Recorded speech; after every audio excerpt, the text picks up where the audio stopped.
just like me. You bleed like I bleed. You cry just like I cry. You hurt just like I hurt. And you love just like I love. I ain't no different than you.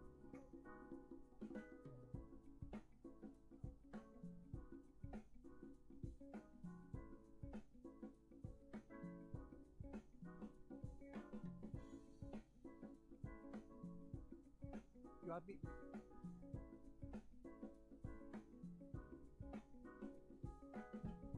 I feel the same.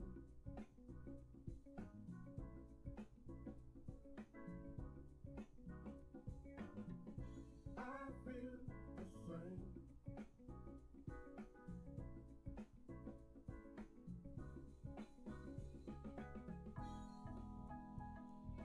When my world comes crashing down and your love cannot be found, just hold on to the here and now for me and you.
succeed. But now look,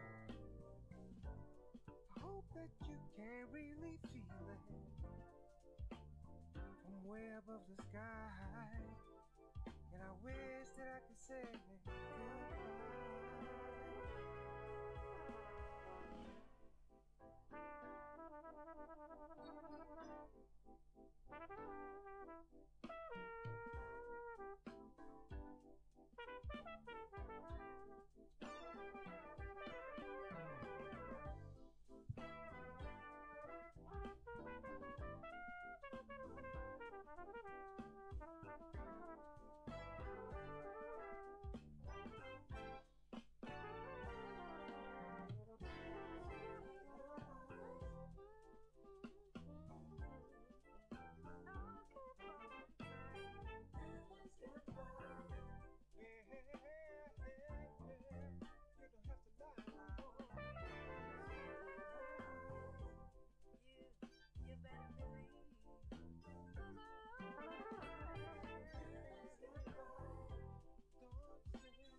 Shine on, baby, you divine. So keep on fighting, find the horizon. Better rewind. No man is an island. Sounding the sirens, we unite. Let good things ripen. Done with the silence, clear your mind. Let's shake with the vibrance. Lights out, time is wasting on you. I got all my people out here shining. Show you how we do. They'll be turning their heads when we're coming through. Yeah, 'cause you're old news now. 'Cause you're old news now. Lights out, time is wasted on you. I got all my people out here shining. Show you how we do. They'll be turning their heads when we're coming through. Yeah, 'cause you're old news now. Lights out, here's what we're gonna do.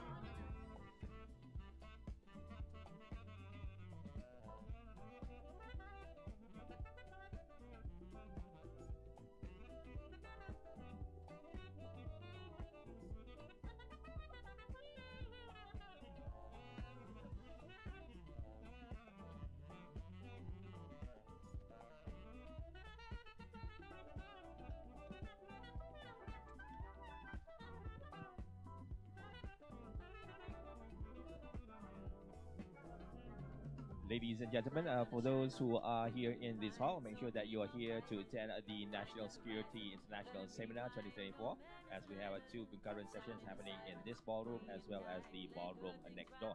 Okay, request your cooperation to quickly take your seats. as we are expecting the arrival of our guest of honor very, very shortly for the opening ceremony. Thank you.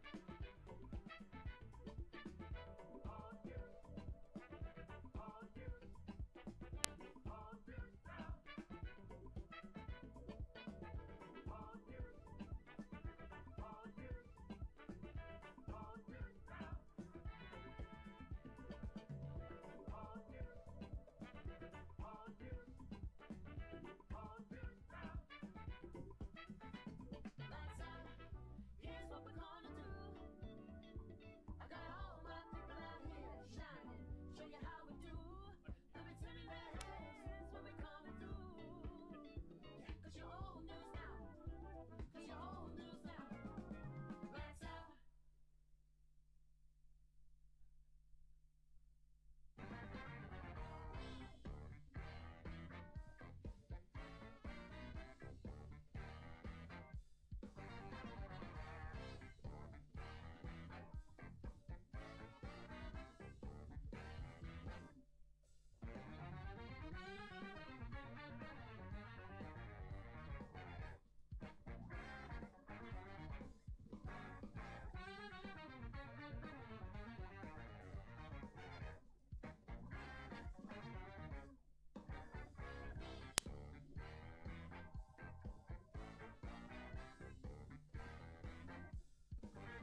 Okay, ladies and gentlemen, for those who are still outside or still standing at the back of the ballroom, please make your way to your seats.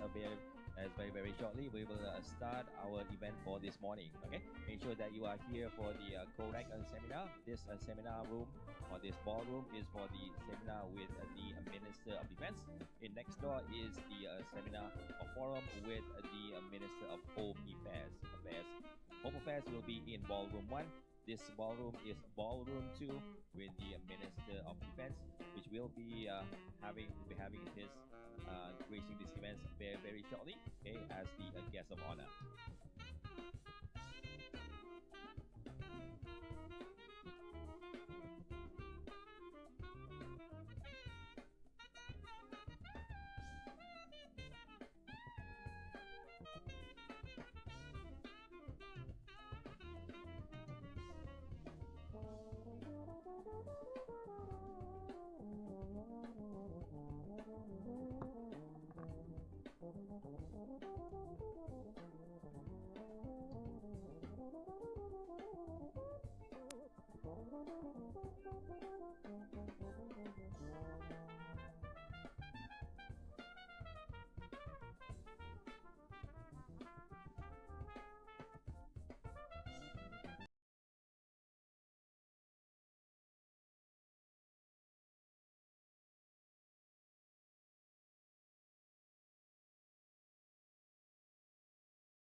Ladies and gentlemen, delegates and attendees for the National Security International Seminar 2024 with the Minister of Defense later today. Okay, he will be expected to be arriving by 9:30 a.m., which is 5 minutes from now. We'd like to have all the attendees to quickly take your seats. Okay, we are expecting the arrival of our guest of honor very, very shortly. And also make sure that you are in the correct ballroom. Okay, this ballroom is with the Minister of Defense. The ballroom next door is with the Ministry of Home Affairs. Thank you.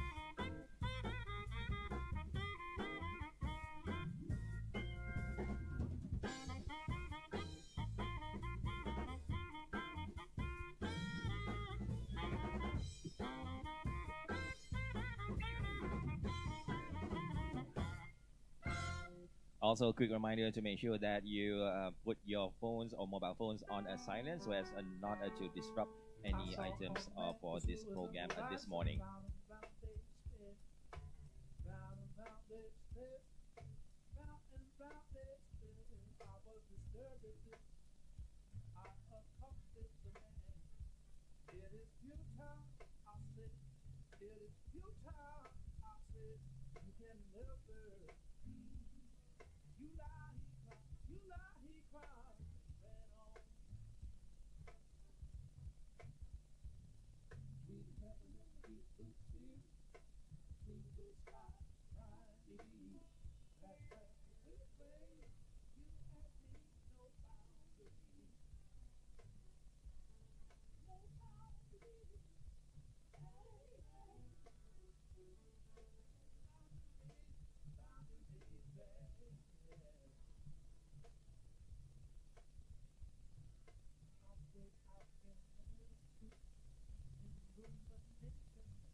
Ladies and gentlemen, please rise announcing the arrival of our guest of honor, Yang Berhormat Datuk Seri Muhammad Khalid bin Nordin, the Minister of Defence, Malaysia.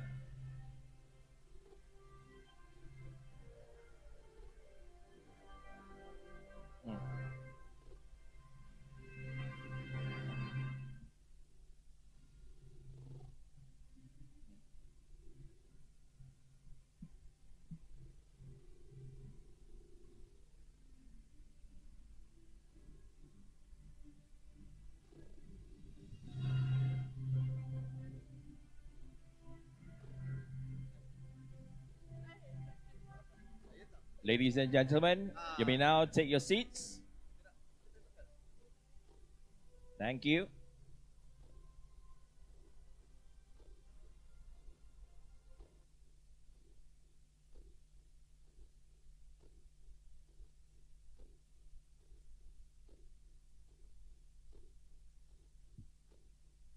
Before we proceed further, in order to ask for the blessings of the Almighty, I wish to invite Lieutenant Colonel Azizan bin Muhammad, SO1 Agama Secretariat, Malaysia Armed Forces Headquarters, to lead the Doa recitation. أعوذ بالله من الشيطان الرجيم بسم الله الرحمن الرحيم الحمد لله رب العالمين والصلاة والسلام على أشرف الأنبياء والمرسلين وعلى آله وصحبه أجمعين اللهم يا فارج الهم ويا كاشف الغم. Almighty Allah, most merciful and benevolent, we are here today for verily you are the most supreme seal eternity. Almighty Allah, bless upon us a bountiful life, for you are the gods of never-ending sustenance. Allahumma alayka tawakkalna, wa ilayka anabna, wa ilayka al-masir. Allahumma iyaka na'budu wa iyaka nasta'in.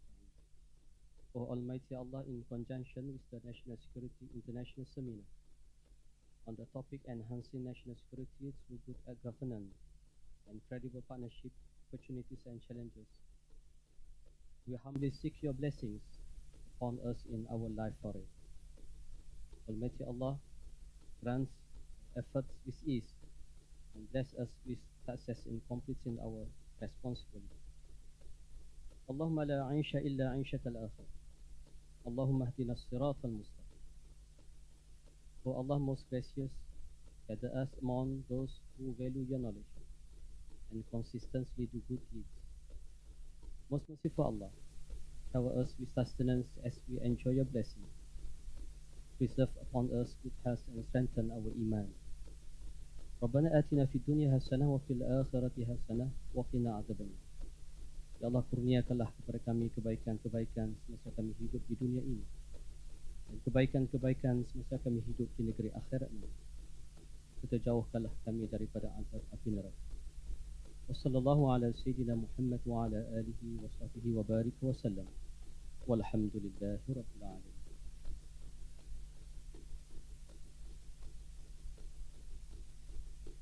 Amin, amin, ya Rabbal Amin. Thank you to Lieutenant Colonel for leading that Doa recital. Yang Berhormat Datuk Seri Muhammad Khalid bin Nordin, Minister of Defence, Malaysia. The Honourable Timothy Minto, Earl of Minto, the Minister of State for Defence, United Kingdom. Yang Berbahagia Datuk Seri Isham Ishak, the Secretary General, Malaysia Defence, Ministry of Defence, Malaysia. Yang Berbahagia Major General Datuk Paduka Seri Haji Muhammad Hazaimi bin Bul Hassan, the Commander of Royal Brunei Armed Forces. Yang Berbahagia General Tan Sri Datuk Muhammad Hafizuddin bin Jantan, the Chief of Army. Yang Berbahagia Admiral Tan Sri Abdul Rahman bin Ayub, Chief of Navy. Yang Berbahagia General Tan Sri Datuk Sri Muhammad Azhar Khan bin Goriman Khan, RMAF, Chief of Air Force. Yang Berbahagia Major General Datuk Johnny Lim Eng Seng, Commandant of the National Resilience College National Centre for Defence Studies, Malaysia. Distinguished guests, Excellencies, members of the media, ladies and gentlemen. Welcome to the National Security International Seminar 2024. This seminar is an integral part of Defence Service Asia, or DSA 2024, here in MyTech, Kuala Lumpur, Malaysia. With an overwhelming response from all of you attending here, we are at near full capacity, as you see in this ballroom. On that note, we are ready to proceed with the first item on the program. I'm honored to invite up onto the stage Yang Berbahagia Major General Dato' Johnny Lim M. Seng, Commandant of the National Resilience College, to deliver his opening remarks. The stage is yours, Dato'.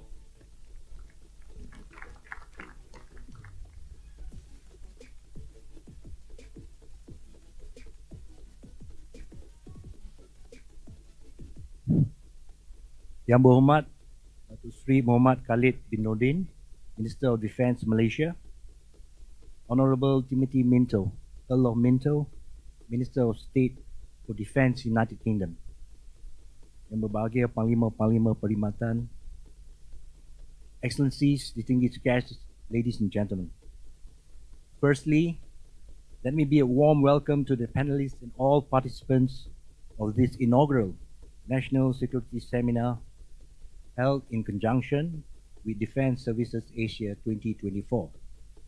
In particular, let me thank the Honourable Defence Minister, Yang Berhormat Datuk Sri Muhammad Khalid bin Nordin, our keynote speaker today, as well as the Honourable Timothy Minto, Earl of Minto, for graciously accepting our invitation to speak this morning. Ladies and gentlemen, the National Security Seminar is jointly organized by the National Resilience College, or simply NRC, and the National Defence University of Malaysia, with the kind assistance of DSA 24 Committee and Puspahanas. The NRC is into its 5th year since her inception in 2019, and the course module has always focused on the pillars of National Security Policy 2021-25. This year, the focus of the 5th cohort is on the 4th pillar of the National Security Policy, which is on good governance. I am therefore pleased that this inaugural seminar is themed National Security and Good Governance, with the topic of discussion enhancing national security through good governance and credible partnership prospects and challenges. I have no doubts that all of you present today will benefit from the diversity of the respected speakers, who will certainly enlighten us from their national perspective. This inaugural National Security Seminar is certainly a step forward for the National Resilience College, and the collaboration since efforts with the National Defence University, Malaysia and DSA 24 will further complement our journey as the leading institution of the Malaysian Armed Forces. I congratulate the organizing committee for their tireless efforts and support in the organization of this inaugural security seminar, and I must also express our deep appreciation to the learned panelists and speakers who will be introduced shortly. I trust all of you will benefit from today's session, particularly in understanding the connection between governance and national security. Thank you.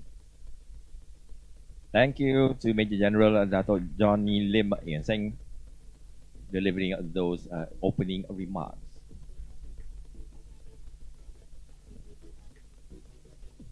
Next, we are truly privileged to have our keynote speaker with us. Ladies and gentlemen, please give a round of applause to Yang Berhormat Datuk Sri Muhammad Khalid Nordin, Minister of Defence Malaysia, to deliver the keynote address and further officiate the National Security International Seminar 2024.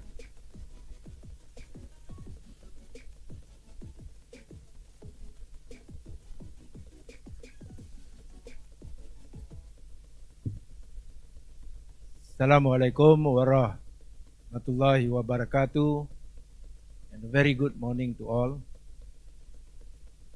Honorable Minister of State for Defence, United Kingdom, Panglima-Panglima Perkhidmatan, Major General Dato' Lim M. Seng, Commandant of the National Resilience College, distinguished guests, ladies and gentlemen. I'm honored to address this inaugural seminar by the National Resilience College, Puspahanas, and I would like to thank the organizer for inviting me. I just got back from Jakarta and had a great conversation with Bapak Prabowo, the incoming Indonesian president, on how we can navigate the rising tide of uncertainties together. It is timely with our topic today on credible partnership, epitomized by Malaysia-Indonesia stronger relation. Ladies and gentlemen, at this point, I'm sure that we are all aware of the environmental, social, and governance ESG principle. It has been widely adopted by societies, corporations, and government as a means to assess risks and opportunities. Ultimately, to ensure a sustainable future embedded in the highest standard in conducting governing operation. While some may argue it is simply jargon or a buzzword, I would agree otherwise. The principle has transcended beyond profit-oriented entities and more key sectors having a crucial transition, including higher education and health. It is fundamental for the defense industry to embrace ESG and its key pillars, particularly good governance. And I have three justifications for my argument. Firstly, in any interaction, trust is a key. And to earn the trust and confidence of the stakeholders, good governance is inevitable. It is a crucial tool in gaining trust. The value must be mutually accepted and reciprocated by all relevant parties and ultimately the rakyat, the people. To put it simply, good governance breeds trust and confidence. When we cultivate mutual trust as a societal norm, the spillover effect is enormous.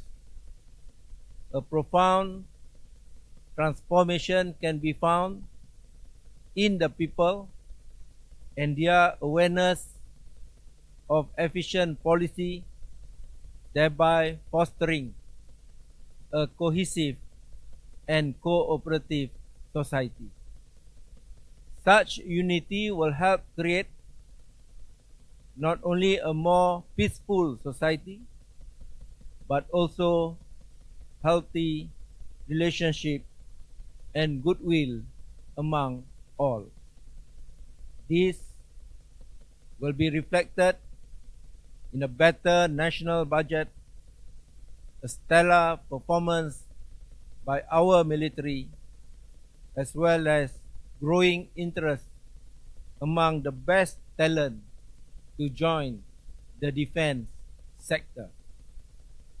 Secondly, strong international partnership can be nurtured easily upon the bedrock of good governance. Transparency, accountability, and the rule of law are the cornerstone of a thriving good governance. Having the principle will allow us to enhance our global reputation. This will position Malaysia as a reliable and credible partner at international fora. In return, a variety of robust international partnerships will help extend our reach and capabilities, allowing for shared information, joint exercises, and security cooperation to address mutual threats. Our active role in ASEAN, the Trilateral Cooperative Arrangement, the Malacca Straits Patrol, and the Five Power Defense Arrangement testify to our commitment towards regional security.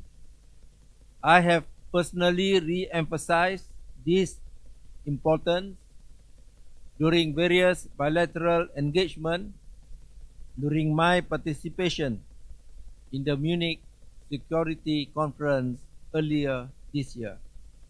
To me, credible partnership allow us to pool resources and capabilities crucial in confronting the emerging challenges of cyber security and climate change.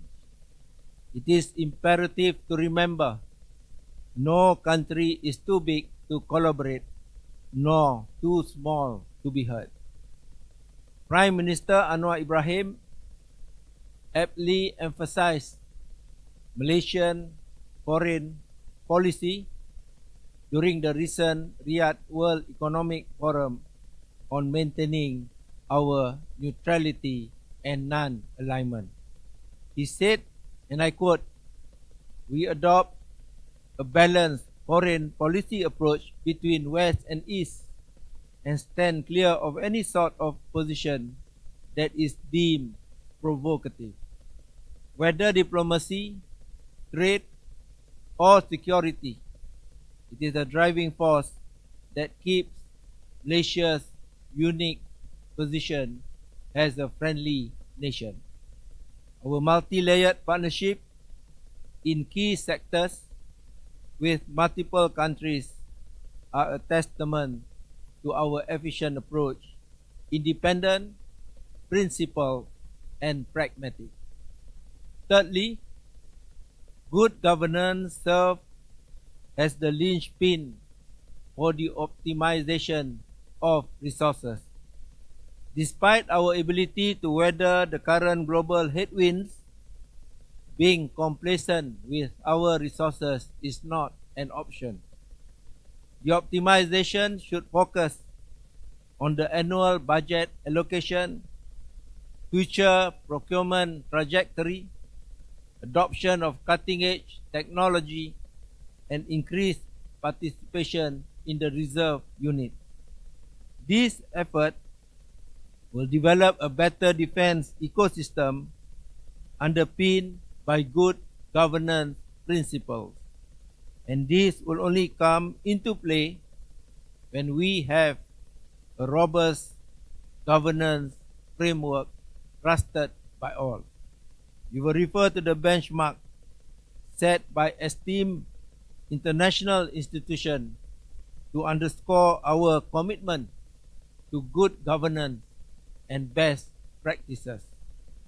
Ladies and gentlemen, achieving and maintaining good governance standard is not without its challenges. Corruption, inefficiency, and a lack of transparency can significantly undermine the foundation of trust and stability. These issues will erode public confidence and weaken the effectiveness of security framework. Our nation will be more vulnerable to internal and external threats. Addressing these challenges is imperative, requires more than just incremental improvement. Under the Malaysia Madani aspiration by the unity government, we strive to ensure two things. Firstly, we will immerse our administration in good governance principles. Secondly, we will continue to highlight Malaysia as a country that is pro-trade, pro-stability, and pro-partnership. I assure each and every one of you that our dedication and commitment are absolute and nothing will hinder us. We are committed to enhancing our governance through, firstly, the rigorous enforcement of laws, secondly, the promotion of a culture of integrity and accountability, thirdly, the implementation of continuous education, and fourthly, the promotion of ethical values across all levels of society. All these measures will uphold a national ethos of integrity and service. As a Malaysian appointed by the people, I pledge to address any inquiries or motion by fellow friends on defense matters in the August House of Parliament. I believe that through these comprehensive measures, we can confidently navigate the challenges that impede exemplary governance, paving the way for our nation's enduring prosperity and stability.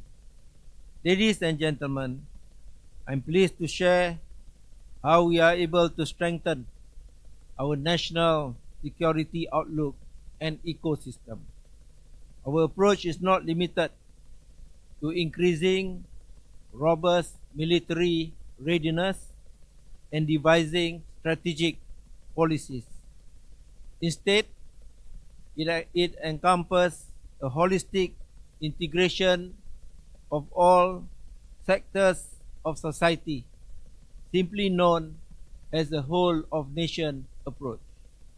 As outlined in our defense white paper, our national defense strategy also aims for a broader approach, enhancing economic resilience and fostering societal harmony.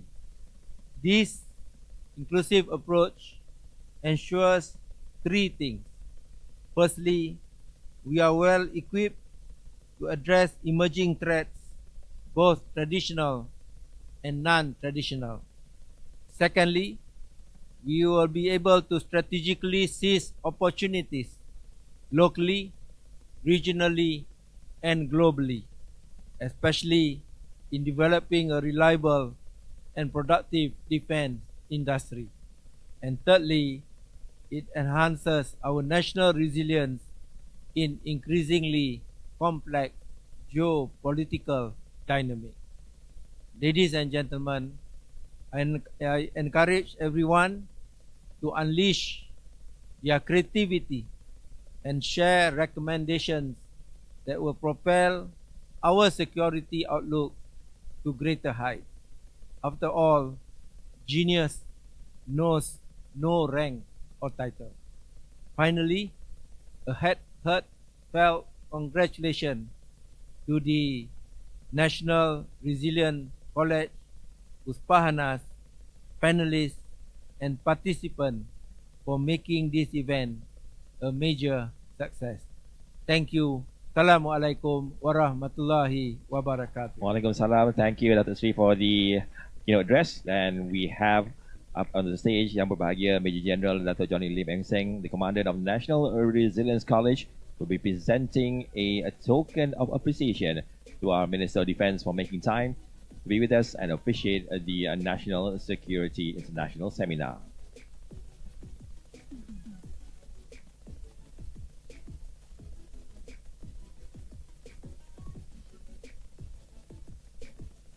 Thank you. Let's usher both the Minister of Defense and also the Commander back to the seats. And we get the photographers onto the stage. Okay, we'd like to have all the photographers on the stage as we're going to take a big group photo with all the attendees for today's event. Okay, can we have the lights up? Okay, you wait for the members of the media to take their places to get the best angles to have about 400 plus of you all here today attending this event this morning. Okay, everybody, let's stand up. Okay, everybody stand up.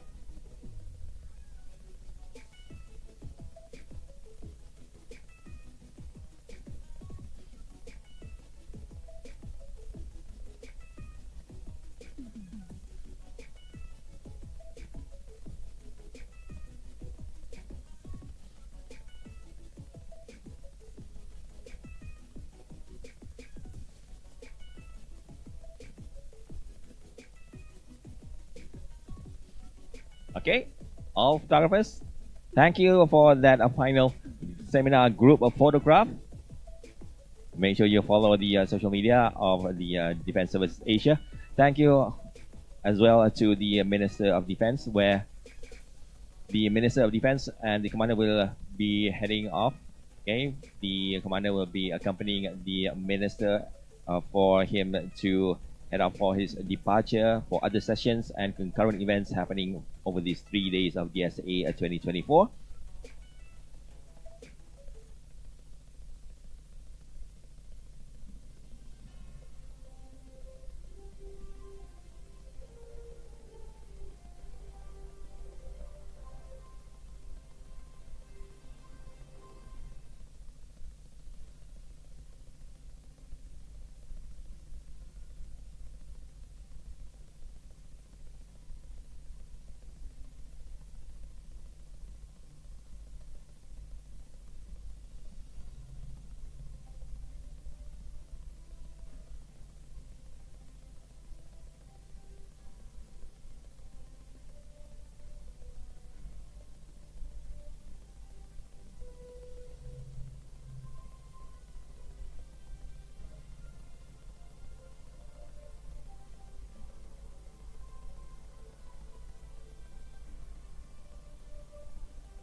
So we are here at day 2 of DSA, or Defense Service Asia. Okay, yesterday was day 1 with the opening ceremony. Also a huge turnout. Yesterday's opening ceremony with the Prime Minister, and today here for the seminar. We proceed to the seminar program. Our first session is a featured presentation on strengthening resilience through good governance and strategic alliances. Our esteemed speaker currently serves as the Minister of State at the Ministry of Defense in the United Kingdom since November 2023. He was appointed to the House of Lords in October 2022 and later took on the ministerial role at the Department of Business and Trade in March 2023. Prior to entering the government sector, he has spent 40 years in the consumer sector with extensive experience in supply chain management and international retail operations. As Minister of State, he is the spokesperson in the House of Lords for all defense-related matters with a portfolio covering corporate governance, international arms control, and counter-proliferation. Ladies and gentlemen, I present to you the Honorable Timothy Minto, accompanied by the Commandant up onto the stage area. Let's give him a round of applause.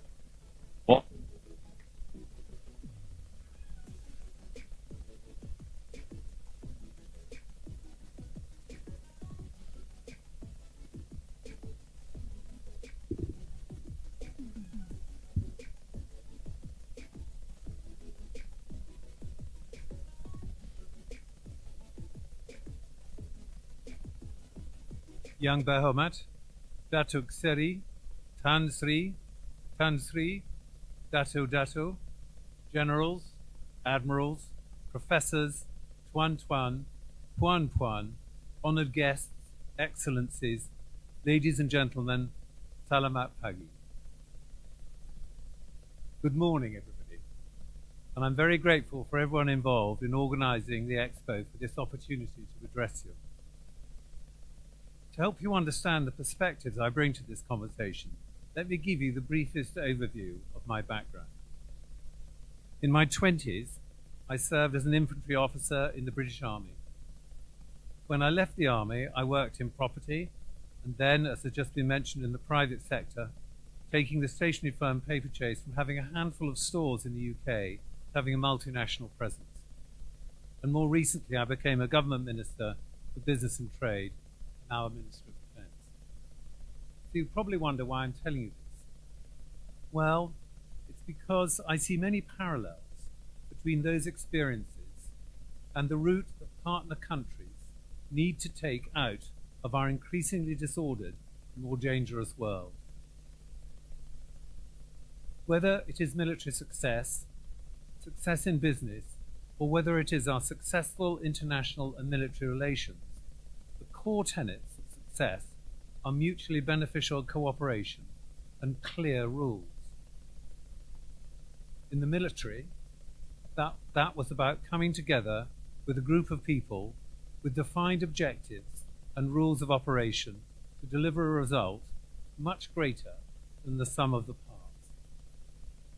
In business, it was about having a firm grip on the bottom line and on assets and opportunities, and reaching out to new partners, as I did particularly with suppliers in China, to forge mutually beneficial trusting partnerships that deliver growth and prosperity to both parties.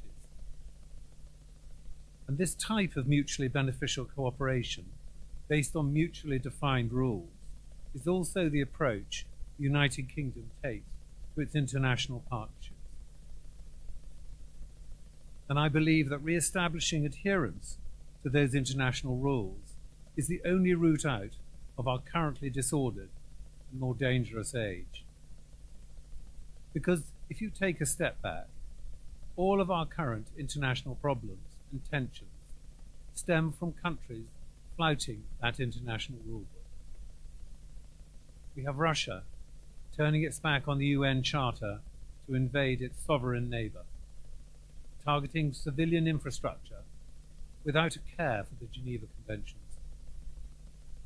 We have an unsavory alliance of Russian mercenaries and military strongmen in parts of Africa, working together to tear up democratic accountability and international human rights conventions in order to seize control of valuable critical minerals and other resources.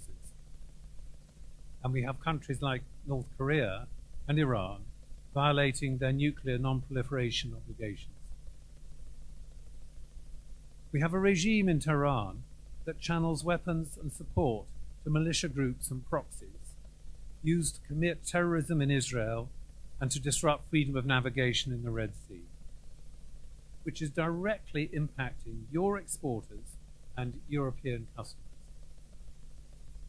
And we have China, pushing territorial disputes, facilitating illegal fishing, and seizing influence and critical resources through debt diplomacy. These concerns are not merely anecdotal. The United Nations report that the number of violent conflicts is at a post-war peak, with 2 billion people now living in conflict-affected areas. And the respected NGO Freedom House has reported that flawed elections and armed conflict have contributed to the 18th year of democratic decline around the globe. In all these cases, authoritarian regimes are tearing up the international rules and norms that protect our security and prosperity. And the only way for countries who value these rules to rebuild international security is to work together to strengthen and uphold the various strands of the international rulebook. Which is why ASEAN is such an important and natural partner for the UK, with its commitment to shared regulations, lawful dispute resolution, and good governance. ASEAN has established a flexible yet robust defence and security framework across the region, with its Treaty of Amity and Cooperation, its Zone of Peace, and the Southeast Asian Nuclear Weapon-Free Zone. The UK government welcomes this and the importance of ASEAN centrality, which is why we are building on our dialogue partner status to deepen our engagement with ASEAN institutions and initiatives. From the Regional Plan of Action on Women, Peace and Security, to the Defence, Cyber and Information Centre of Excellence in Singapore, ASEAN allows us to work together and to achieve shared objectives. One objective many of us share is upholding the freedom of navigation, which is why the UK is one of the only 2 countries, alongside the United States, to have taken forceful, proportionate action against the Houthi attacks on international shipping in the Red Sea. The trade that is affected by those attacks is valued at around $1 trillion a day, the majority coming from the Indo-Pacific. So this region is, in particular, has an interest in enabling international shipping to pass safely through the Red Sea, as well as upholding the United Nations Convention on the Law of the Sea, and more broadly, and the sanctity of countries' right to an exclusive economic zone. In support of those principles, we have developed our maritime security program based on the trilateral cooperation arrangement between Indonesia, Malaysia, and the Philippines. This enables us to strengthen our common understanding with countries in the region and improve cooperation to enhance collective maritime security. We also support the freedom of navigation through our military partnerships in the region. Our 2 patrol ships, HMS Tamar and HMS Spey, are permanently deployed in the Indo-Pacific, where they work with regional partners to conduct activities that benefit the whole region, such as mine countermeasure operations and monitoring critical infrastructure, such as pipelines and communication cables. In addition to our membership of the 5 Powers Defence Arrangements and our dialogue partner status with ASEAN, our partnership on maritime security, and our membership of the CPTPP trading bloc, we also enjoy strong and wide-ranging bilateral relationships and trade and cooperation agreements with countries across the region. Over the past year alone, we have agreed a new strategic partnership with Singapore and the Downing Street Accord with the Republic of Korea. Our Malaysian hosts are another valued partner of the United Kingdom. We have a long, shared history and many shared values and objectives that we advance through our formal strategic dialogue. Another important alliance for the region is our AUKUS partnership that will enable Australia to do more to support security and stability in the Indo-Pacific region and beyond. layered on top of the geopolitical struggles and tensions that I've described, are a number of global challenges that we can't overcome unless we find a way to work with authoritarian countries. In particular, climate change, transition to sustainable green growth economies, positive use of new technologies, and the fight against disinformation. And that is why the UK's favoured approach is to engage wherever we can, and to encourage our partners to only engage with autocratic regimes in a way that advances international rules and norms. Because when borders are invaded, when relationships are coercive or corrupt, and when rules break down, most people suffer. But when societies and countries have secure borders, clear rules that are enforced, and mutually beneficial cooperation, everyone, everywhere, has the chance to succeed. Thank you very much indeed.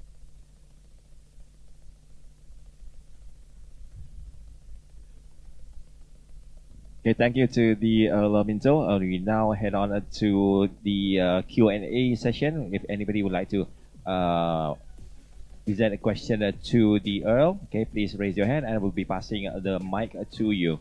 Okay, any questions related to this topic of good governance and also working together, let it be in regional or at a global scale. Excellencies, distinguished guests, ladies and gentlemen, the Earl of Minto has kindly consented for a Q&A session. We've only got about 20 minutes, so we'll start the questions. Please introduce yourself and be brief. For the question and answer, please.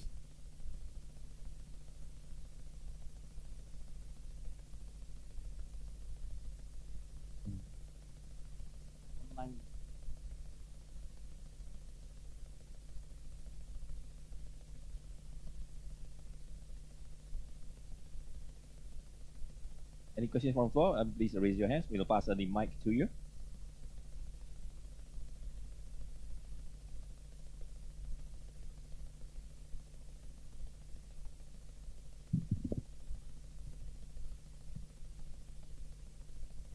First Admiral Hazrin, Royal National Navy.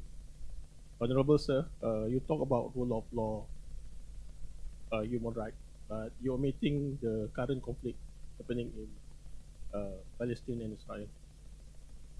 Any comment on that, sir? Thank you. Hazrin, can you repeat it again, please? First Admiral Hazrin, Royal National Navy. You talk about rule of law, the Russian invading Ukraine, the human rights issues, but you omitting the current conflict, the Israel and Palestine, what happening in Israel and Palestine. Any comment on that, sir? Thank you.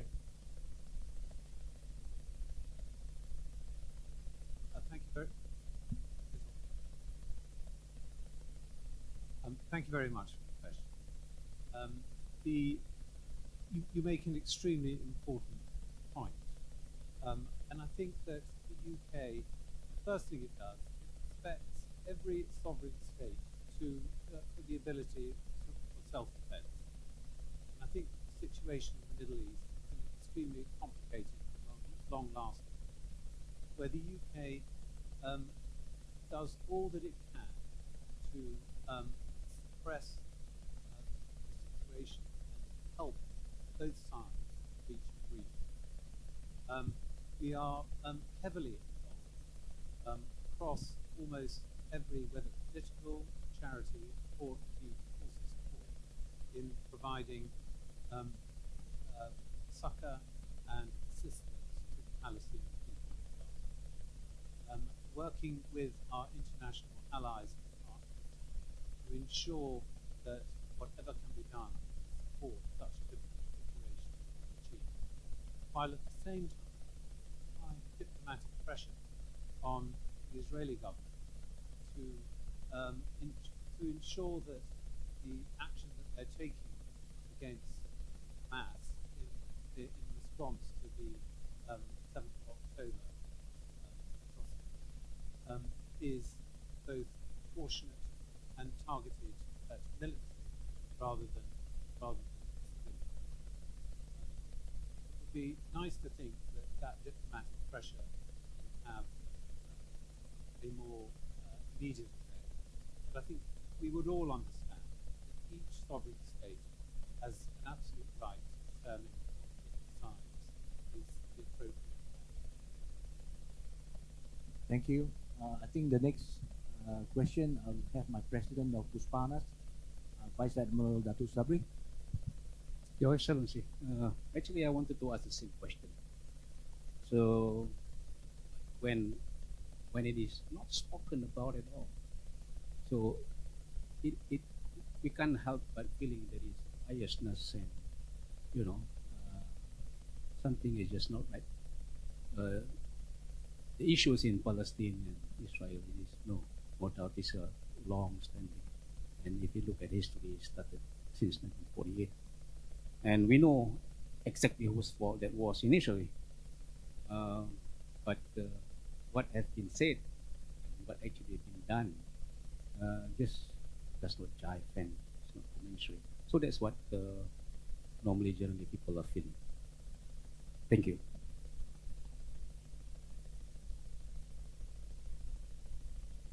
I fully understand some of the issues that are represented around. And I think that it is worth pointing out that the UK has long opposed two nations and will continue to try to achieve that aim, where both the Israelis and the Palestinians can live with respect for each other in an environment and secure state that provides a solution to what rightly described as extremely long and dangerous and very unpleasant. Can we have the next question? Okay. Hang on, Brigadier General Shario. After this, we'll go to the back. Hello, my name is Azri. I'm from University Malaysia Terengganu. I have a question related to the 5 defense arrangement agreement. Yeah? My question is, any commitment from the UK Defense Ministry to enhancement the strategic alliance and governance related to the accountability, integrity, and the cooperation related to the 5 power defense agreement arrangement to ensure that empowerment among the FPDA parties, which includes Malaysia, Singapore, Australia, New Zealand, and United Kingdom. Thank you.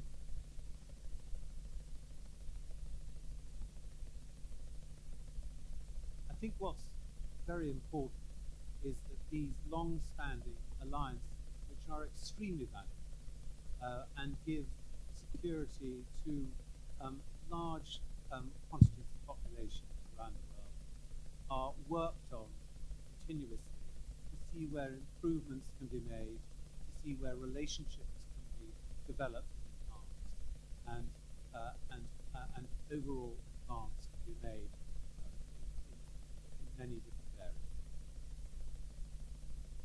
Okay, Brigadier Shario.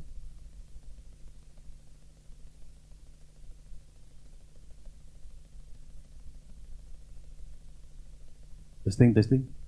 Your Excellency, I'm Brigadier General Shahril from Malaysian Army.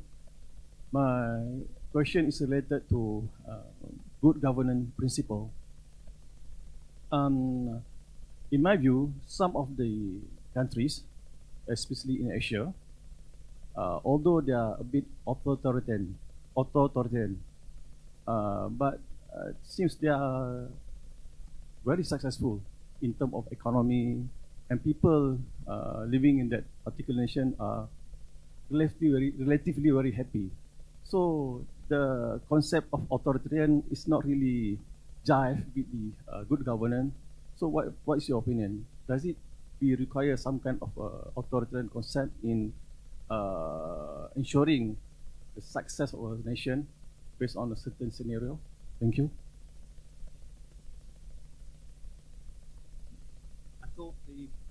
Minister of Defence, in his opening remarks, made an extremely powerful speech.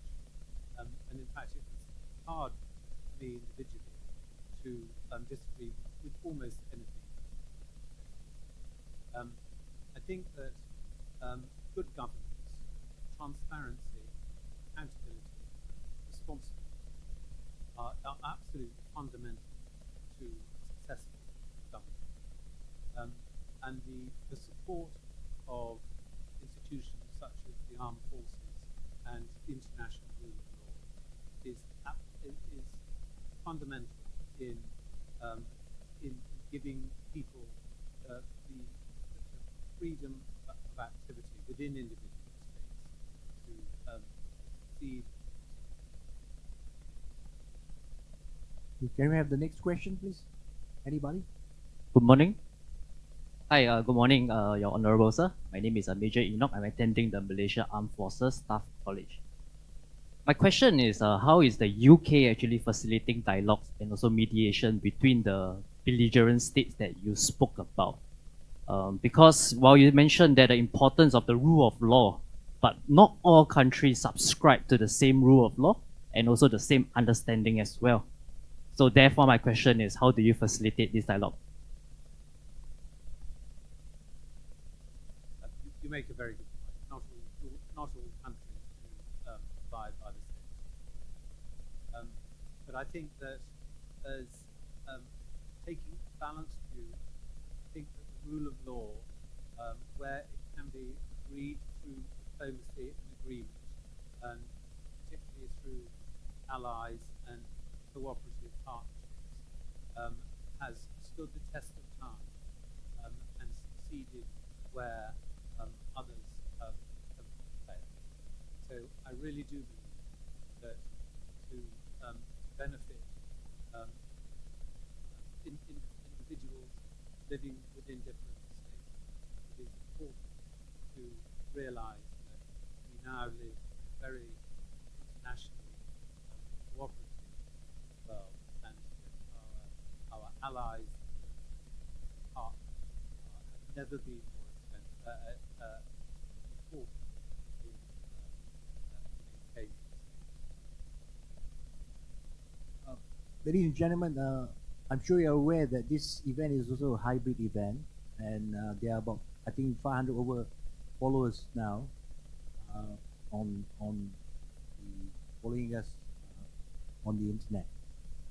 I would like to take a question from one of the followers on this event, if I may read this question. Your Excellency, the UN veto power exercised by the 5 privileged nations under the UN Security Council. This is draconian provision, and it seems creating more discontent rather than peace and stability. And furthermore, it is clear against the principle of good governance.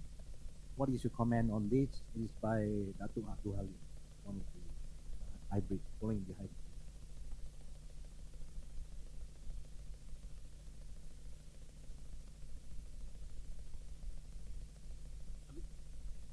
The UN Security Council fulfills an extremely important role in global politics. And I think that it's not, some of the decisions will not suit everyone. But I do feel that on balance, and it's extremely important as well to maintain a balance, extremely highly respected to do this, that it is certainly something one should aspire to.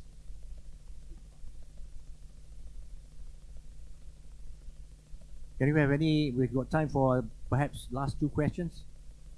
Anyone from the floor? Yeah. Gentleman on the left, Navy.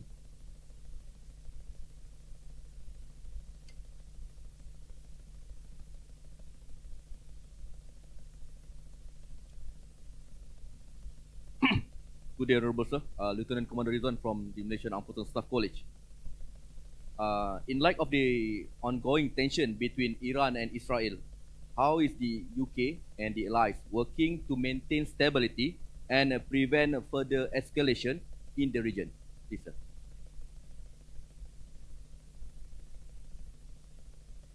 I think everybody understands that this is an extremely potentially dangerous situation. The UK is using all its political efforts to ensure that cool heads are maintained and that the concept of retaliatory action is seen for what it is, which is just an extension of the initial role. So it is we are using all the powers that we can to ensure that things are remain calm and a level of stability return to what could have been extremely conflagration. Thank you. Can we have one final question? Okay. Yes. Hello. My name is Park from South Korea in Malaysia Armed Forces. Malaysia State College. You mentioned that just now that North Korea nuclear threats are continuing to increase. My question: how should we solve this problem through strengthening resilience through good governance and strategic alliance when the international community continue to increase its military power despite continuous economic sanctions? Thank you.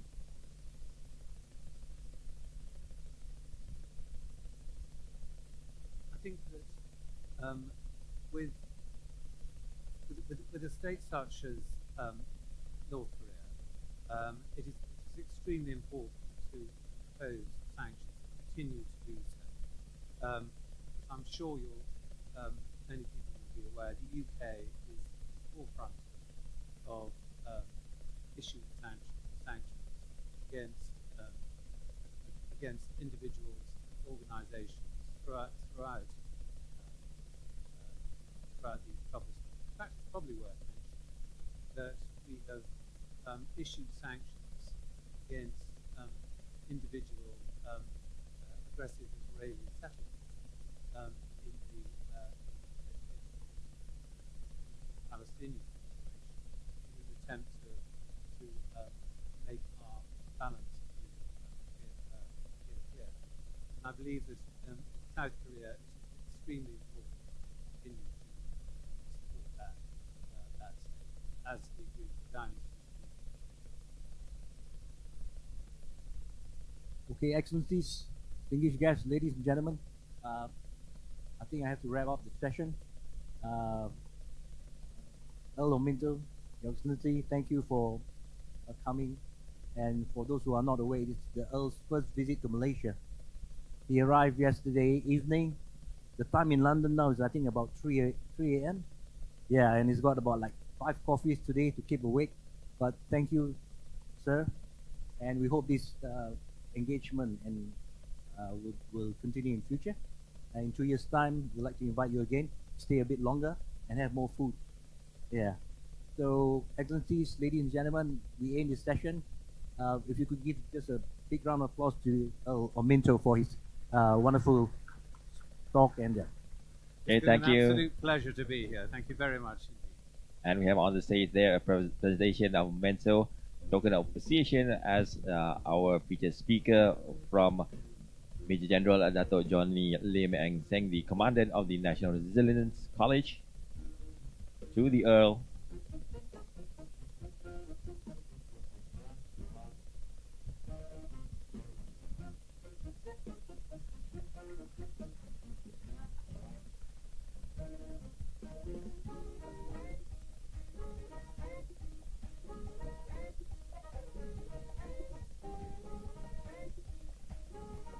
Okay, thank you to the Earl of Minto and also to the Commandant. Okay, we have a little bit of a break. Okay, please come back in 15 minutes time if you need to go for a bio break or take some coffee or drinks at the back. Okay, and then we will try to get the next item on the program, the next seminar with a panel discussion. So make sure you'll be back here in about 15 minutes time. Thank you.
Okay, ladies and gentlemen, for those who are outside or standing at the back of the ballroom, okay, please make your way back to your seats quickly as we will be starting the next seminar panelist session very, very shortly. Okay, quickly make your way. Okay, the panelists, the speakers are in the hall. Okay, we'll be on standby, okay, waiting for the queue, and then we'll be start as quickly as possible. Okay, so hopefully for this session we finish early. We'll be having lunch a bit earlier as compared to the planned program. Okay. Okay, everybody who is still outside, okay, still wanting to attend the National Security International Seminar for the panel session with we have three esteemed speakers. We have three professors with us today. Okay, there will be a discussion and also the Q&A from the floor as well as from the delegates who are attending virtually online.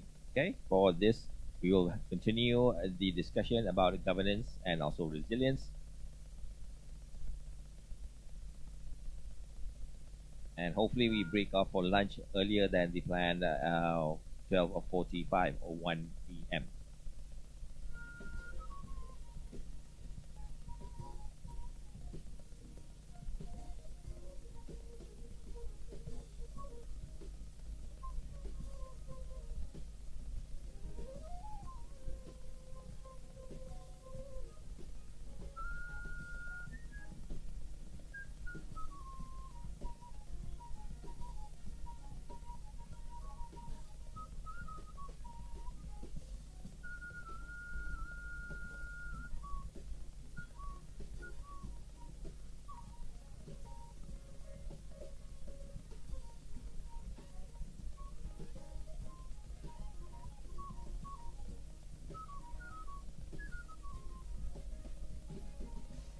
Okay, for those who have maybe coffee or if any beverages, okay, you can feel free to bring them to your seats if you have the table. So quickly make your way back to your seats. Okay, we will start the panel session very shortly. We're just waiting for the queue from the panelists and the speakers.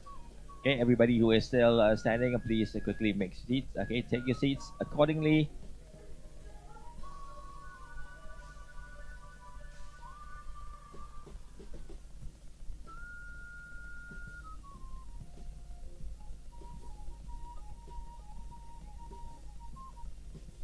Anyone at the door ushering, okay, you can try and bring in whoever is still outside because the time is 10:45. Okay, it's already 10:45 a.m.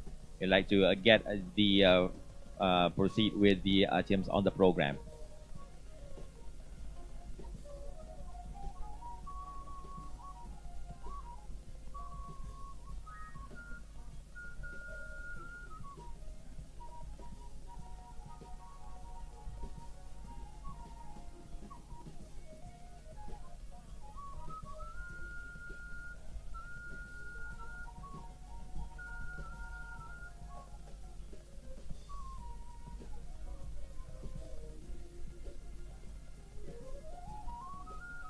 Okay, ladies and gentlemen, looks like our panelists and also speakers are ready at their seats. Okay, we will be starting this session. So before that, I will be introducing your moderator. So in the meantime, please settle down and take your respective seats. Okay, for this, we have a panel discussion. We have two panelists and I will introduce the moderator of the day. Our moderator of the day is the Director, the Center of Defense and International Security Studies, CDISS, in the National Defense University of Malaysia, and was appointed as the Distinguished Fellow at the Malaysia Armed Forces Staff College and also lectures in the Armed Forces Defense College and National Resilience College. He has held a postdoctoral research fellowship at the Department of Politics and International Relations, University of Oxford, 2015 to 2016. 2014, he was the Australia-Malaysia towards 2020 Fellow at the University of New South Wales, Sydney. And in 2021, he was selected to attend the International Visitor Leadership Program by the U.S. Department of State. Ladies and gentlemen, I'd like to bring up the moderator for this morning session. I pass the stage to your moderator, Professor Dr. Adam Leong Kok Wei. Ladies and gentlemen, please give him a round of applause.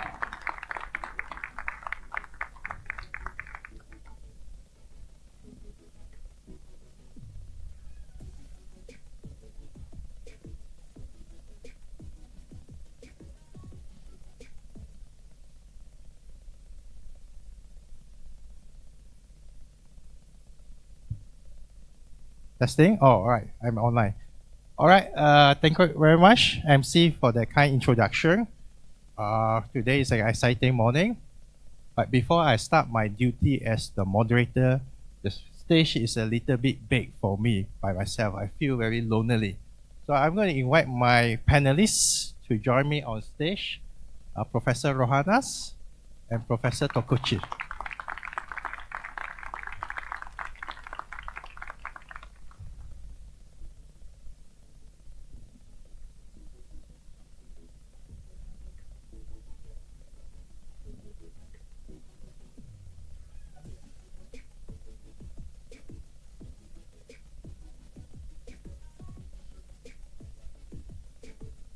Yang berhormat, Datuk Komandan NRC, my fellow distinguished panelists, distinguished guests, ladies and gentlemen. Today we have a very exciting and very unique topic: good governance and national security. We were thinking that you are in DSA, we might be talking and discussing about the latest weapons technology or the latest operational concepts. But today we are going to talk a very fundamental issue, a key pillar for national security, good governance and with credible partnerships with our strategic partners. We are lucky today to have a distinguished panel of speakers to deliberate these key issues today. So first, let me introduce briefly our two speakers. More details of it is in the hangout booklet that you have with you. Our first speaker will be Professor Rohanas Harun. She is a professor of international relations at the Department of International Relations, Policing and Law with the Faculty of Defense Studies and Management at the National Defense University of Malaysia, or UPNM. She is a qualified translator. She can speak many languages. I know she can speak fluent in Vietnamese, French, and German. And last, I heard she's learning Russian. And, she has taught extensively in Malaysia at National University of Malaysia, University of Malaysia, and now with UPNM.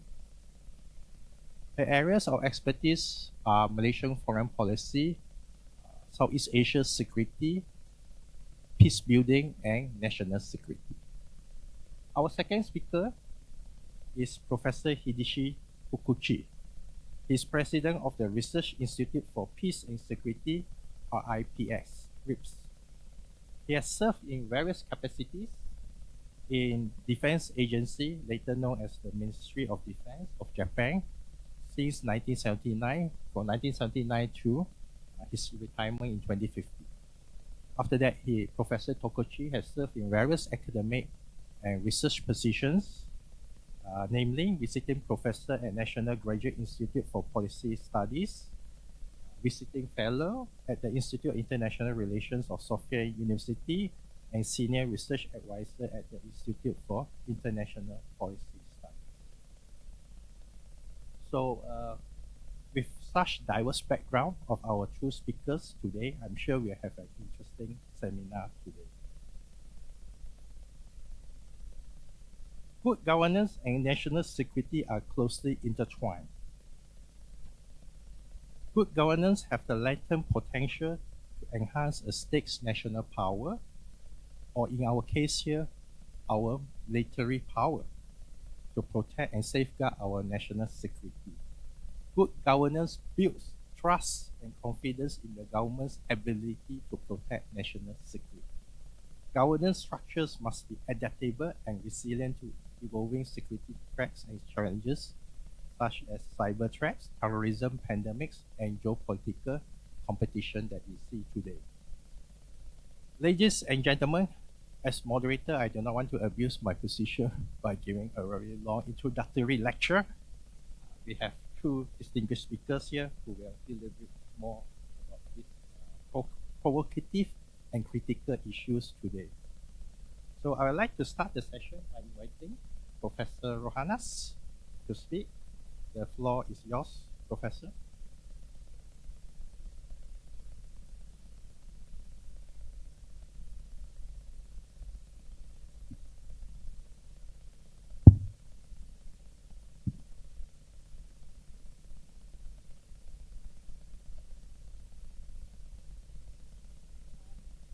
Assalamualaikum warahmatullahi wabarakatuh and selamat pagi. Well, I think we've been sitting in this room for at least 2 hours now, and so I hope you still have some strength and patience to listen to what we're going to discuss. First of all, I'd like to remind all of you that this is not a keynote address. This is a discussion, and I'm speaking as a citizen of Malaysia and ASEAN. I've been born here, bred here. Maybe I will die in this place.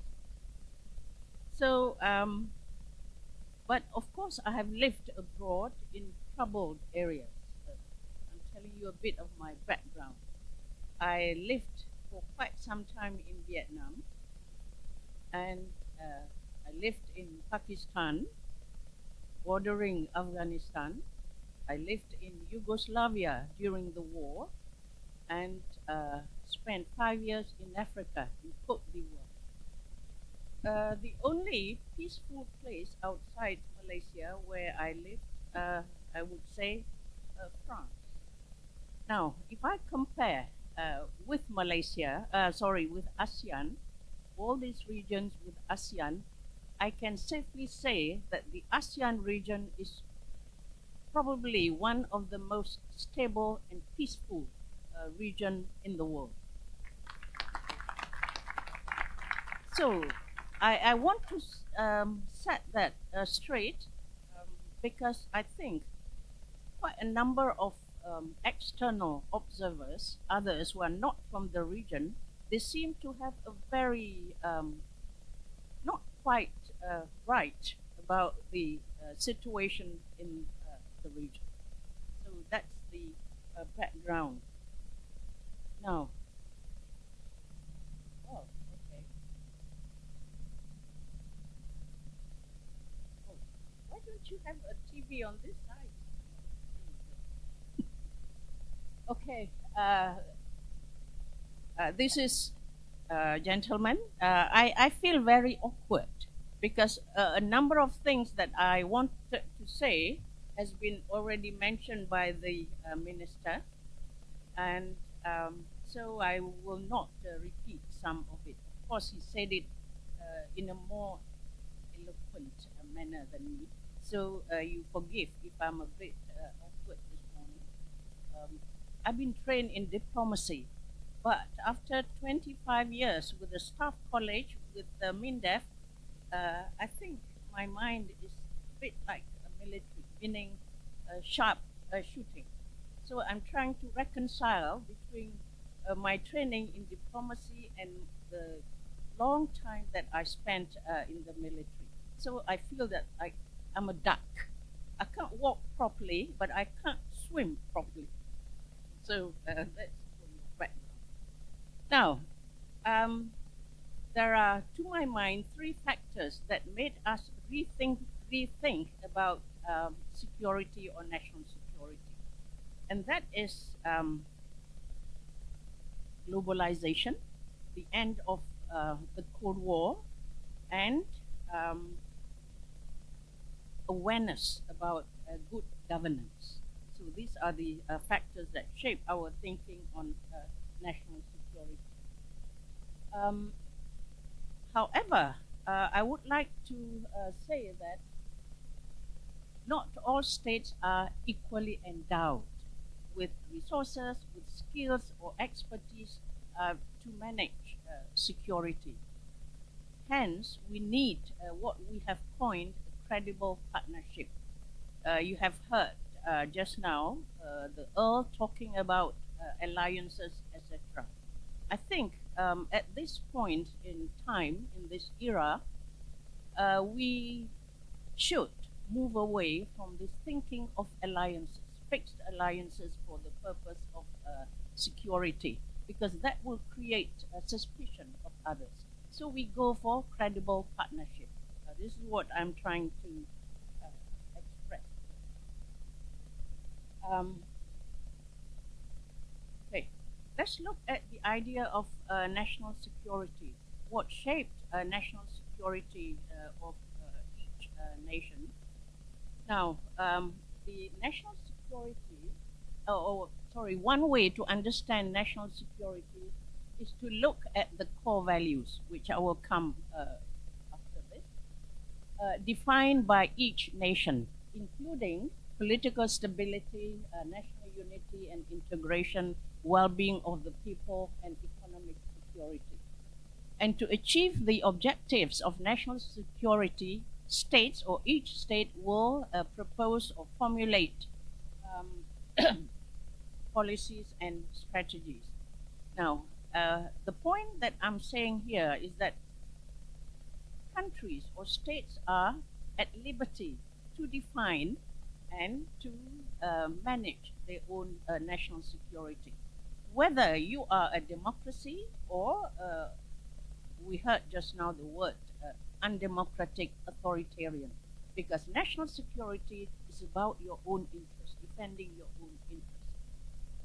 So I think we should bear that in mind. All right. In my introduction just now, I said I'm from Southeast Asia, from ASEAN. Now, I would like us to sort of feel and see the Southeast Asian experience. And if you look at the map of Southeast Asia, yeah, look at that.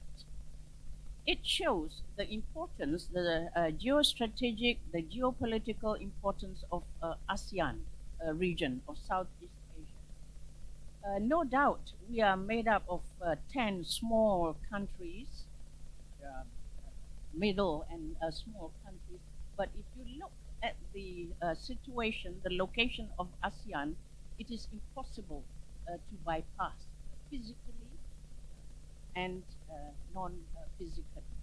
And you look at the history, Southeast Asia has been a coveted place for major powers. Every major power wants to have a dominant control of the region. Just now we heard about the freedom of navigation, etc., etc.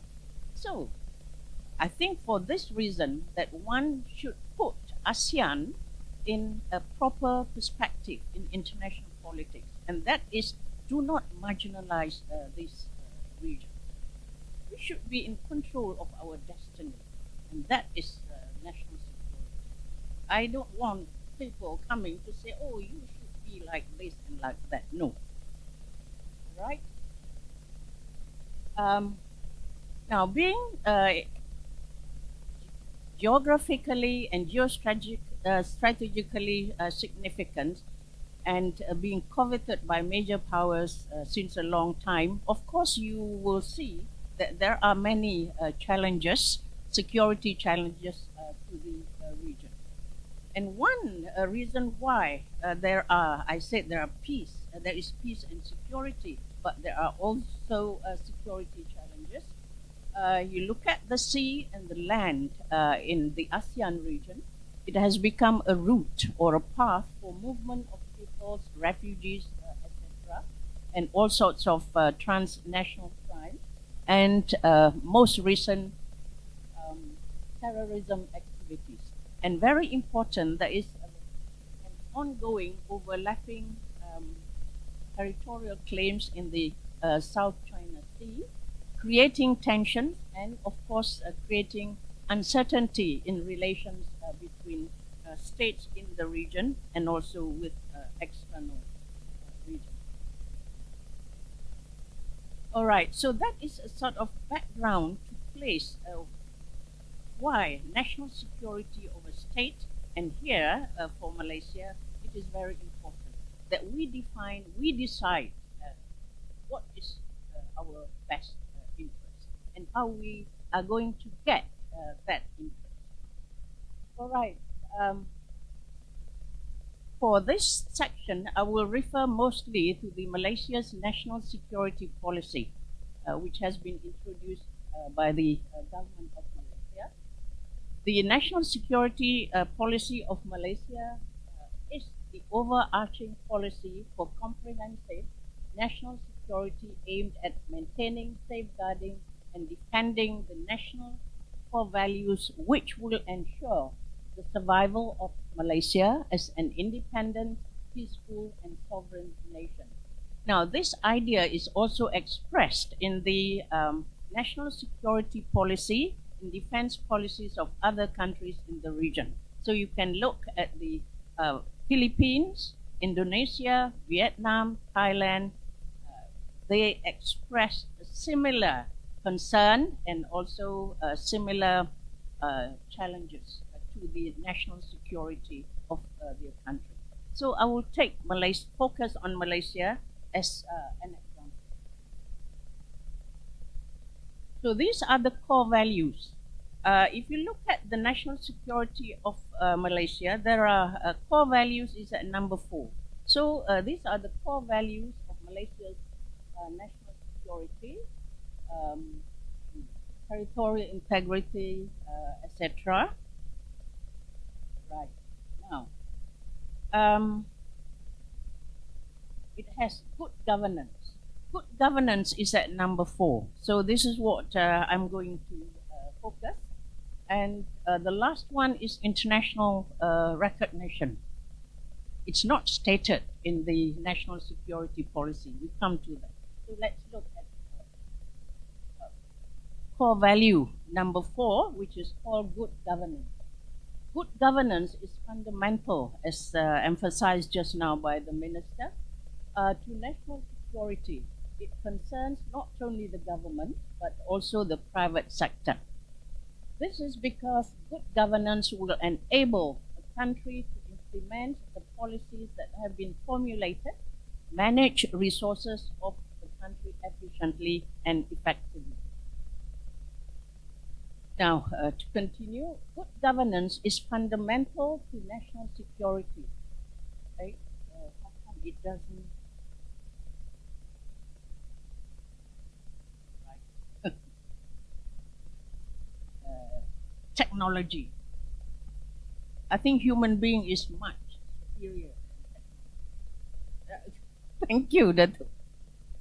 Now, good governance incorporates, among other things, high integrity, also mentioned just now by the Minister, absence of corruption, honesty. Here is not absence of honesty, but presence of honesty, trust, justice, equal rights, transparency, and responsibility. So these are the elements of good governance. So the question that I'm asking is whether in Malaysia or in other countries in the region, to what extent have these been implemented in order to enhance their national security? So that is the question. Next, the lack of good governance will have adverse repercussions on securing the objectives of national security or securing core values, especially for a small country like Malaysia. We do not have sufficient resources, etc. So, what do we do to complement or to rectify? There are lots of examples about the adverse repercussions of the lack of governance, which I will not mention one by one because I think it's not nice to, give examples specifically. For your information, the police is having a meeting next door. If we say something bad, we might just.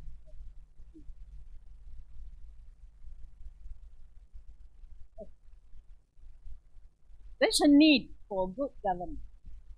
Achieving and enhancing national security require good implementation of policy, which in turn requires good governance.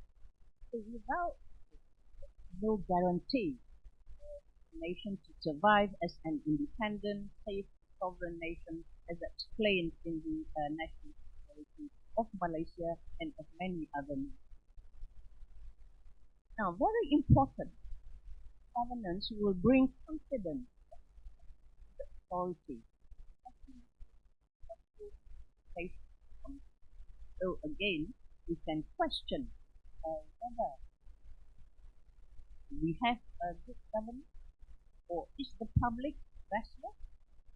What do they think of the government, the confidence in the government?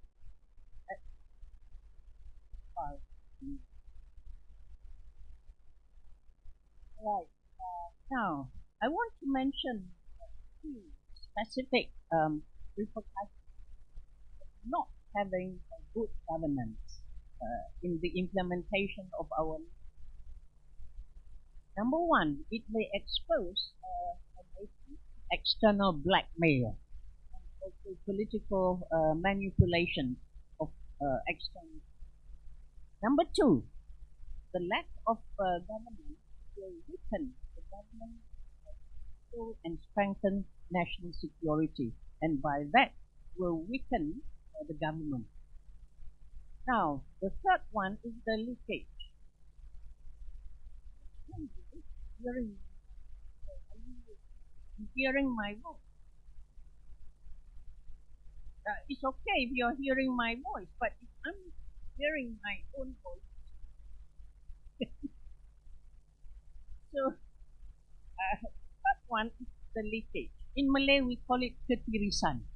So, leakage will reduce efficiency, will erode confidence of the public in the government or the authorities that have been tasked to do the job. Now, who is in charge of implementing policies, Malaysia's national security policy?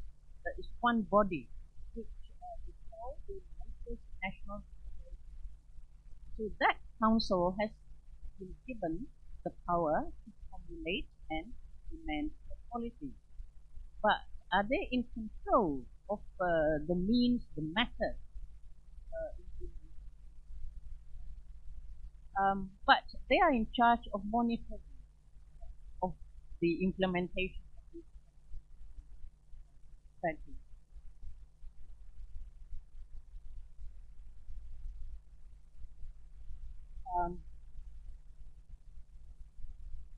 Well, quite recently, the buzzword has been that defense and security is not just the job or the responsibility of the government, but it says it's the task, the responsibility of the entire. In the beginning, I thought, oh, this is too much. You, the government, we asked you to take care of our defense and security, and now you're telling us, oh, you also are responsible. So, how do we reconcile? Are you taking away your responsibility? No. This is said in Malaysia's national security policy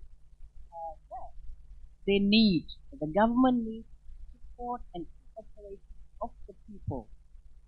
This cooperation and support of the people is vital in guaranteeing the survival of Malaysia as an independent, safe. So we have embraced this concept of whole of government, whole of society. Minister just now talked about whole of nation. Now I want to emphasize on the whole of government and whole of society, because at the National Resilience College we have affectionately baptized this as Fogo. It sounds very funny, but it's very effective. We say Fogo, and everybody at the National Union. So we are sort of, well, not to say pioneering, but we are promoting that idea, the whole society government.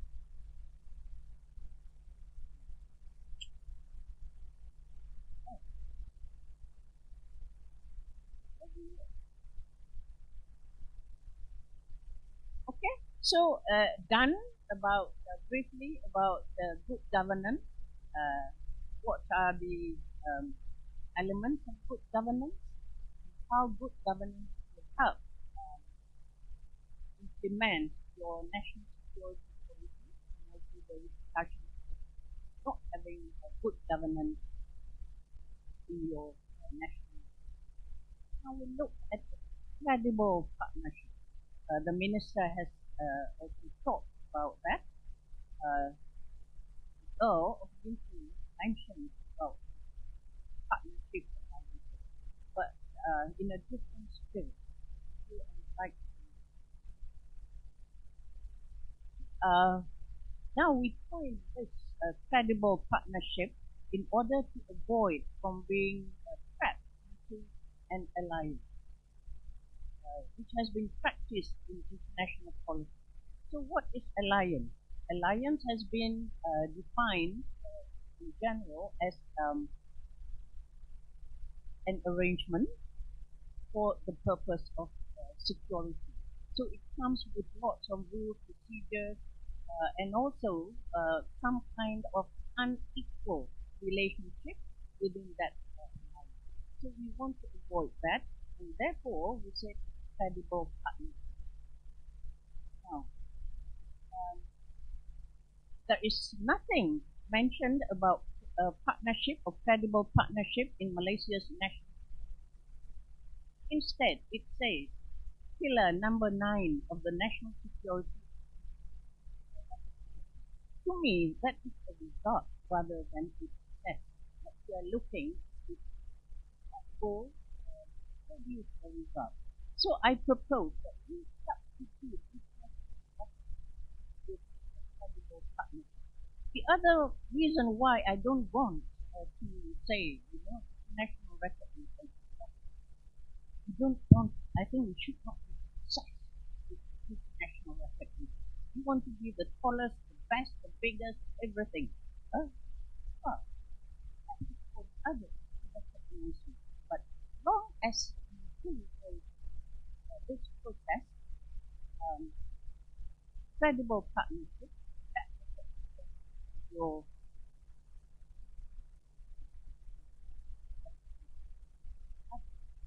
so what can we do? Credible partnership.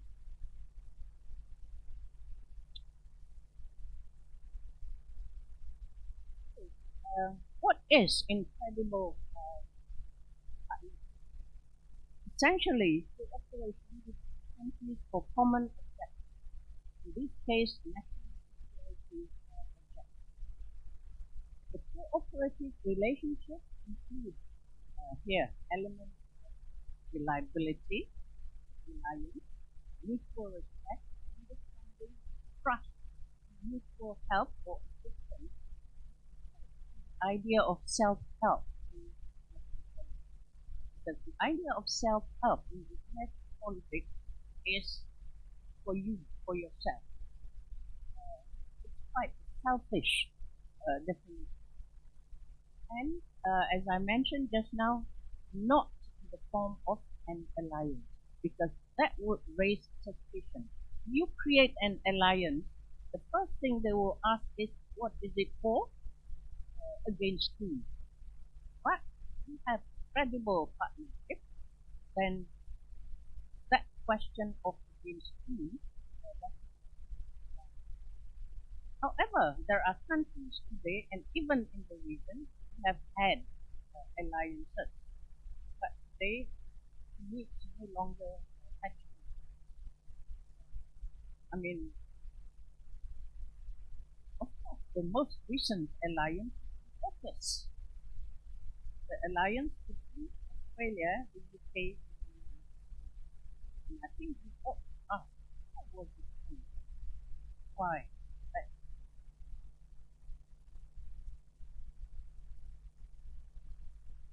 Okay. Now, incredible partnership. We will have opportunity for cooperation and regard security. Now, there are several conditions for security cooperation. Number one, it is easier achieved if that cooperation does not interfere with the sovereignty and independence of your neighbors or the partners that you are dealing with. And then number two, you can have the security cooperation when it becomes necessary or inevitable to mitigate common threats. Finally, cooperation may generate mutual benefits, creating goodwill, for example, training, information sharing, etc. Now we will see some examples. Okay. This is in the ASEAN region. Security cooperation has been established at least at this level. One is bilateral, multilateral, and I think the latest is, we call it the mini-lateral. Although this, we used to say sub-regional cooperation, but today we found a better word for it, mini-lateral.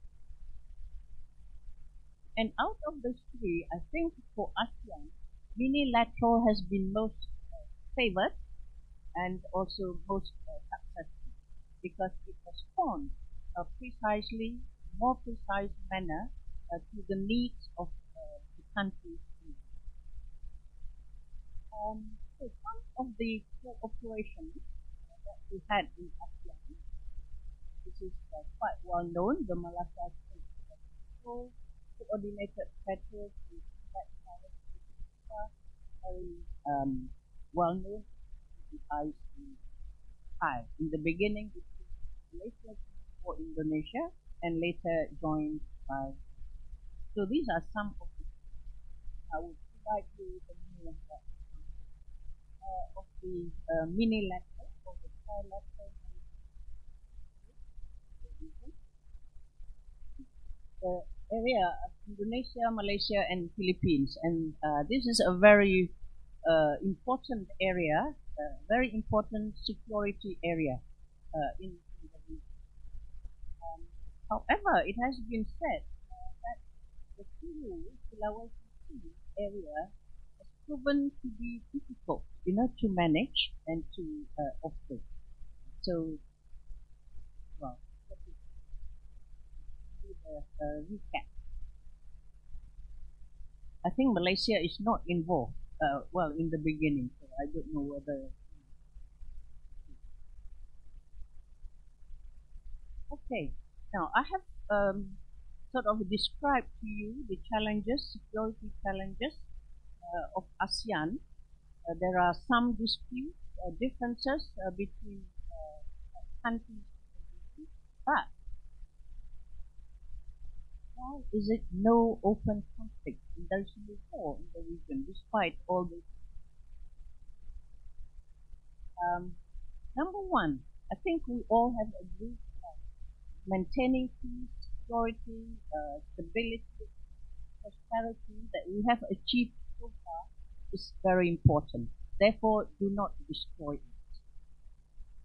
Then number two, sub-regional or mini-lateral cooperation has proven to be effective because it responds more precisely to the needs of the region rather than the vague, generalized, maybe high-flown objectives often reflected in diplomatic communication. So talking about national security, yes, you can be very diplomatic at some point, but I think you need to have control. Now, in ASEAN, despite differences, conflict, dispute, we do not have to,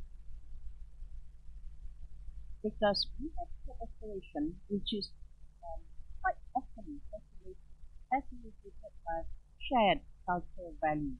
We are living in the area of shared values and shared experience. And very, very important, because we believe in the spirit of ASEAN. This is something that I think we should take note of and keep that. It is the ASEAN way that keeps countries in the region, despite their differences, from killing or murdering this.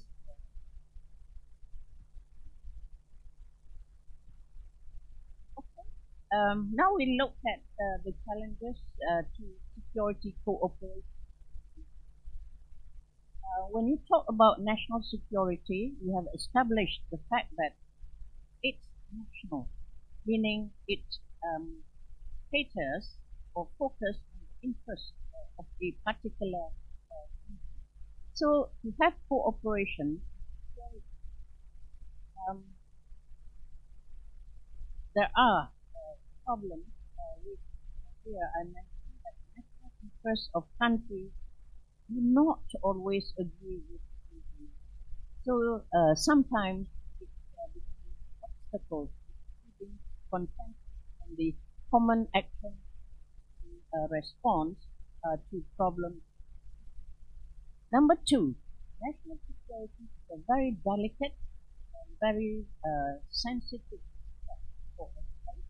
Therefore, states tend to be selfish or in safeguarding its own interests.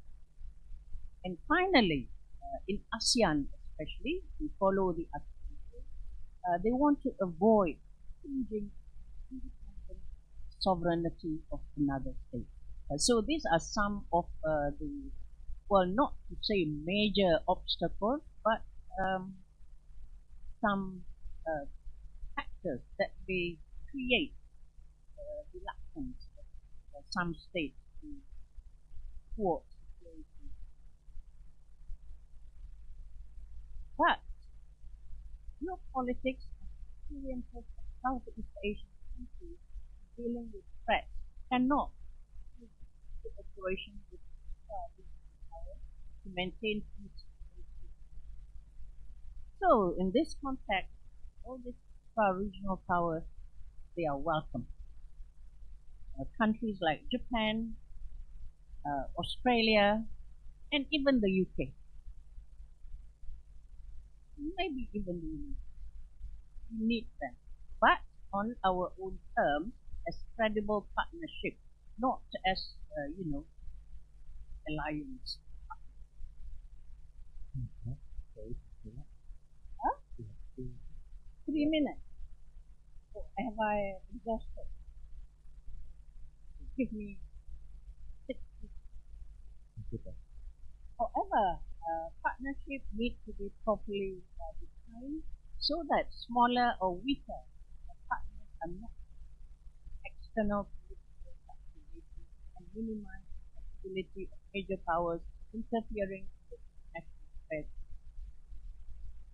So, in conclusion, national security would appear to be the affair of a state, but with globalization and the evolving geopolitical and geostrategic environment,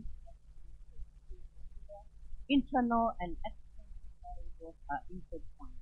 So you cannot exclude one. Secondly, internally, good governance is essential as it provides guidelines in securing and continuing. Finally, credible partnership adds value to the effort, filling up gaps or inadequacies that a state may towards enhancing national security.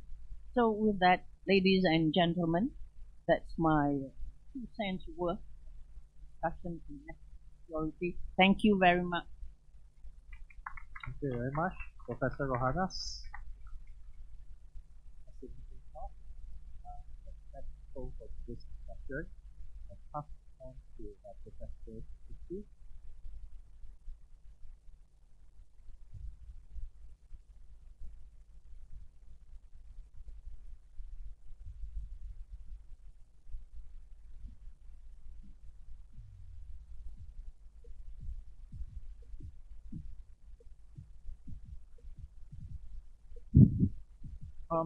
Good morning, everyone.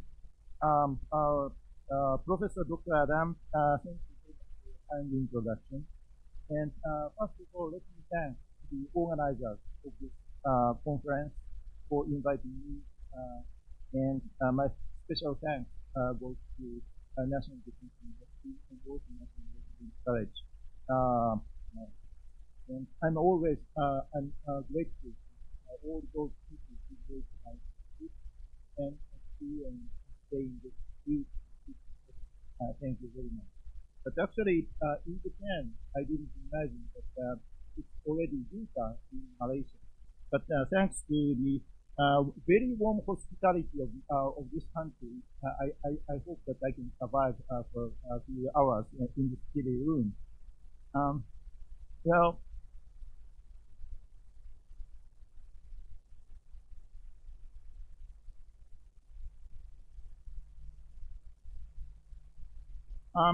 as time is very much limited, I'd like to cover these 3 points just in case.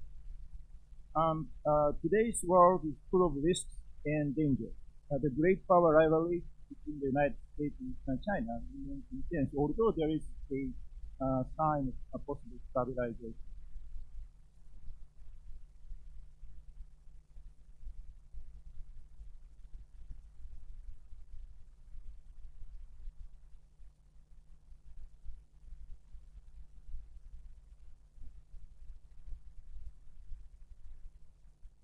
East Asia is part of the global community across national borders that we already witnessed during the COVID-19 pandemic and also in the face of climate change. However, East Asia is more of an international community of sovereignty. We have to address both traditional and non-traditional security. Non-traditional security issues require non-traditional approach, namely cooperative.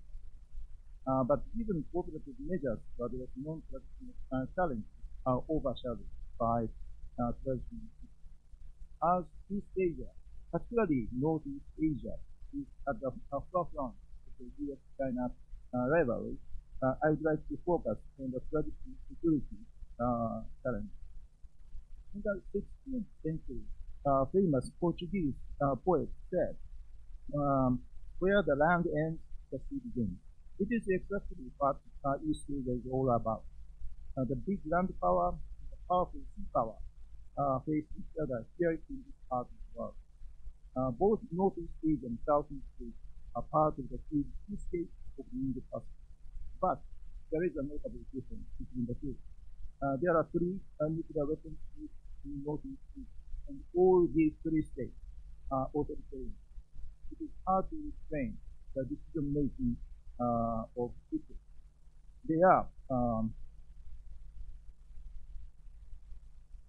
colluding with each other. For example, North Korea is providing missiles and munitions to Russia, and Russia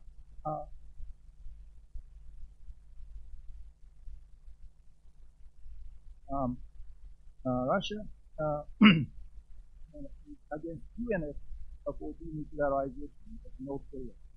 And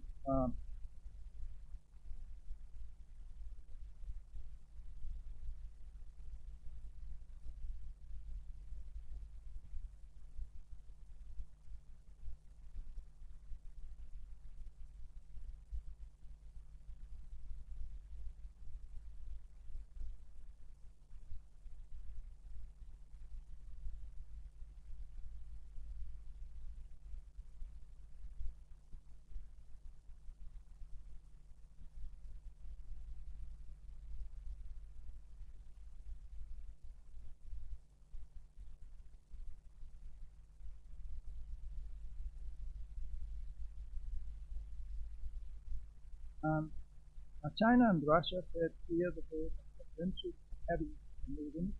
They there are no forbidden areas of cooperation, and they have been jointly operating to intimidate militarily.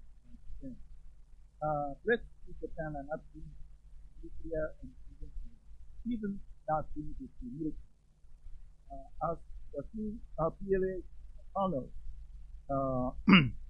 wrote in their book Unrestricted Warfare in 1999, weapons of new concept in the age of geopolitical integration and globalization has blurred the face of war. And they argued that all the boundaries lying between war and non-war, military and non-military, would be totally destroyed. And that many of the current principles that including the rules of warfare might need to be rewritten. It is exactly hybrid warfare. All of us has to deal with it, in fact, anytime and anywhere. Not only the PLA, but also China Coast Guard, CCP, are rapidly strengthening their capabilities. The CCP is the world's largest coast guard. The number of CCP ships is rapidly increasing. They are bigger and more lethal, and they are more assertive and dangerous in the South China Sea, as shown by the recent incident in Second Thomas Shoal. Japan can't be indifferent to those incidents. Japan's Prime Minister, Fumio Kishida, also said that East Asia, Ukraine today might be East Asia tomorrow. I would say that the South China Sea today might be the East China Sea tomorrow. The Japanese Coast Guard is outnumbered by the China Coast Guard, and the China Coast Guard ships are regularly operating in the vicinity of the Japanese territorial waters around the Senkaku Island in the East China Sea. The said PLA officer referred to the possibility of the change of the rules of war. Of course, the rules of actual combat operations might need to be rewritten in accordance with technological development. But we should be clear about the three fundamental principles as follows. First, agreements are binding. Second, the rule of law, as already repeated in this conference. And third, the peaceful settlement of disputes and no use or threat of use of force. They are never-changing basics of the rules-based international order. This point is relevant to the issue of good governance, and I will come back to this point later shortly. The Russian invasion of Ukraine is swaying the rules-based international order. It has been casting a long shadow on this region as well. It causes a serious concern, particularly as there is no overarching security aspect to cover the entire region.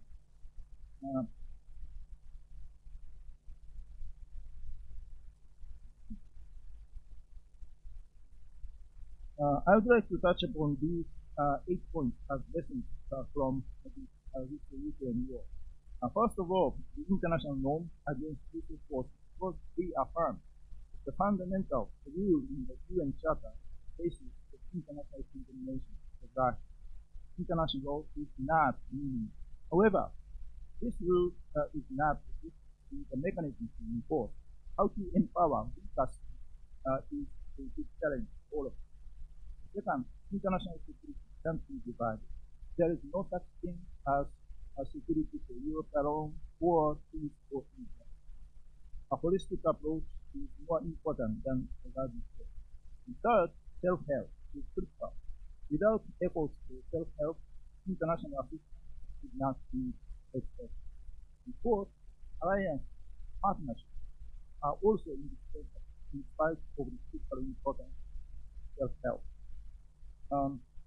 Some years ago, NATO was said to be a danger, but it is not even that. First, traditional type of warfare with tanks and manned aircraft happens. Of course, cyberspace and outer space, they are critically important in warfare.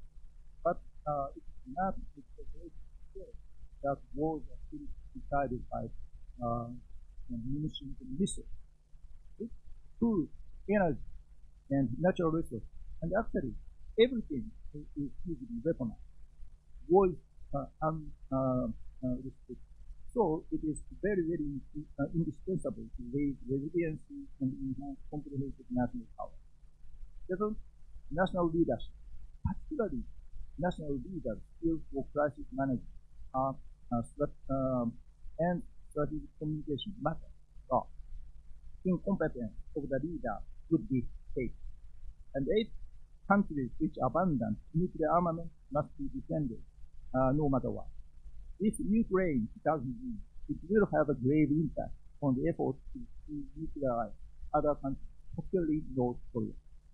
Our goal is to achieve the rules-based international order built upon the principles of rule of law. Realism teaches us the importance of power. Liberalism teaches us the importance of norms, institutions, and cooperation. Globalism emphasizes the importance of human-centric approach. We need the maps of these three schools of thought to navigate through the world with such a complexity.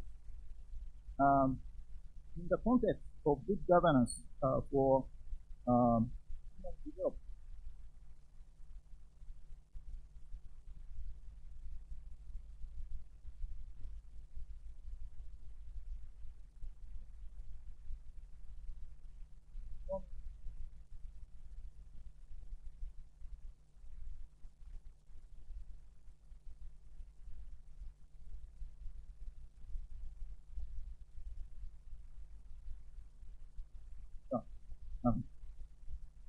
in the context of good governance, human development, UNDP stated ineffective institutions usually result in greater harm to those who are poor and vulnerable.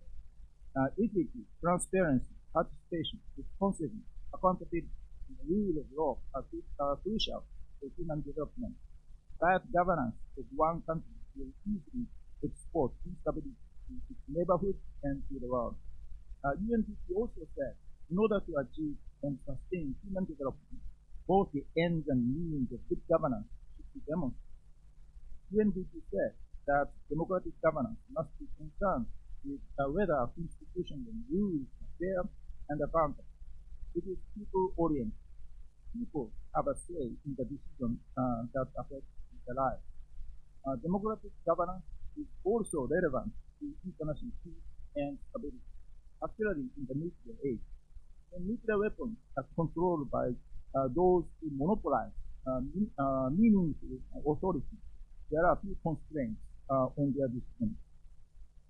The concept of the rules-based international order is an international reflection of modern types of democracy.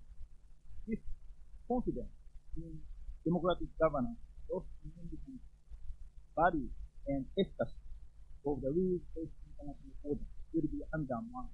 So, good governance or democratic governance is crucial for international security. International law and the rules-based international order could currently be regarded as something imposed by the developed countries as at the expense of the interests of developing countries. All countries have a say to the establishment of rules, whether big or small, strong or weak. We are equal under law. That's what the rule of law means. Once established, the law is not only strong, it is strong and shield for everyone. A promotion of good and democratic governance enhances national and international security. However, the rules-based international order has to be buttressed by two things: deterrence and partnership. So, I'd like to discuss these 2 points, deterrence and partnership, in accordance with Japan's national security strategy. The government of Japan established its national security strategy in December 2022. There are 3 pillars in the Japanese strategy: alliance with the United States, and also a security partnership like-minded countries. The first pillar is possible only when buttressed by good governance. The second and third pillars are more intertwined with each other than service. So, Japan's national security in the contemporary world is relevant to the key points of this session. As for the first pillar of self-help, Japan is trying to strengthen its comprehensive national power, diplomatic capability, defense capability, economic capability, technological capability, and intelligence capability. These explicitly pointed out as integral parts of comprehensive national power. It's a whole of government approach. But the priority is clearly in the military security and also in the new national security. Implementation requires good governance, particularly continuous transparency and accountability.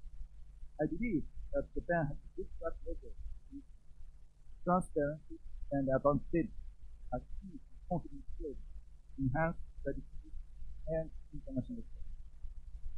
I would like to conclude my remarks with some comments on the second and third pillars of the friendly alliance with the United States and partnership with other like-minded countries. It is an illusion to think that the country can protect its sovereignty all by itself. Having as many friends as possible is a good asset. I honestly believe that all friends are equally important. But as far as Japan is concerned, the U.S. is very, very special. Japan neighbors in the three nuclear weapons states, as Japan's own nuclearization is non-stop. Alliance partnership with the United States is logical necessity. In order to enhance the credibility of extended U.S. extended deterrence, Japan must be a valuable ally by providing a more dependable, station and cooperating environment for the U.S. armed.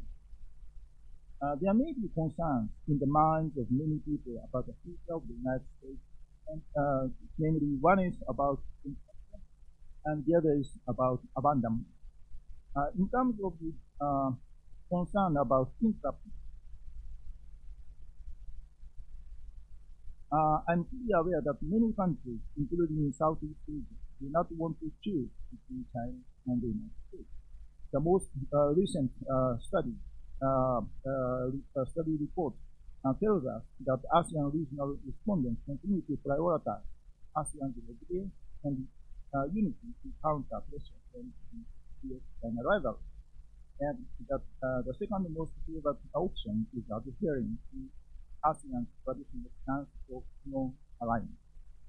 The bedrock security institution of the entire Asia-Pacific region is the U.S.-centered alliance network.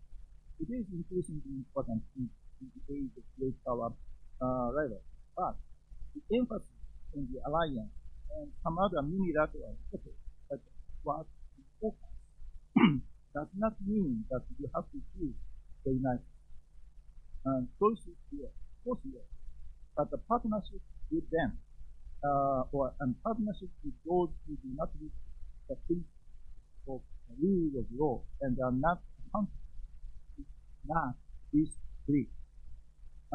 This just tries to help you to strive enough resilience. In terms of the concern about abandonment, the future of the U.S. engagement is of course uncertain, very uncertain. Concerns will continue. However, majority of the Americans in current international tensions, including tensions with China and Taiwan, are important not only to U.S. but also to them personally. The time the U.S. willingness to engage in international affairs, they are not as inward-looking as partnership is mutual. If the United States cannot take the leadership, it is the role of its partners that take the lead. Each partner must be limited. That's why partners must work together. There is no region-wide overarching framework in this region, but a number of small frameworks emerging and evolving those ASEAN countries. How to align in network there is more unnecessary in the regional stability. This effort requires basic issues. And in this context, free and open Indo-Pacific OIC seems the most effective vision. And in fact, Japan is trying to realize a point and to make it, this vision more universal around the world and to empower governance of countries in accordance with the national security strategy. Japan's Prime Minister Fumio Kishida launched Japan's new plan for POI in March last year in India. The basic objective is to foster Indo-Pacific region into a place that values freedom, rule of law, free from force and coercion, and to make it prosperous. The emphasis is on the rule of law. It also says we do not create camps and we do not impose values. It's a maritime and principled concept of connectivity and cooperation. ASEAN has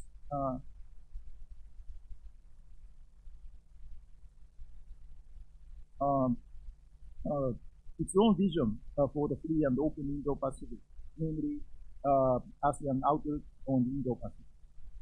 Japan has been trying to generate a synergy of POIP and AOIP. The Indo-Pacific Way as a pillar of Japan's POIP plan means equal partnership and a tailored approach. Looking ahead, it is our enduring joint task to build a resilient bridge over the troubled water and navigating through rough waves of South China and the entire Indo. Yeah, thank you very much for your attention. Thank you. Thank you very much, Professor Kutuki.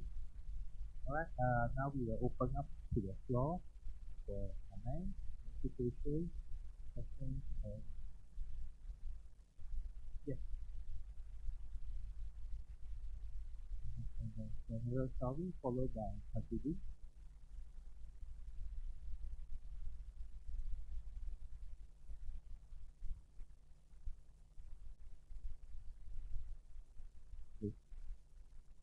Hajidi.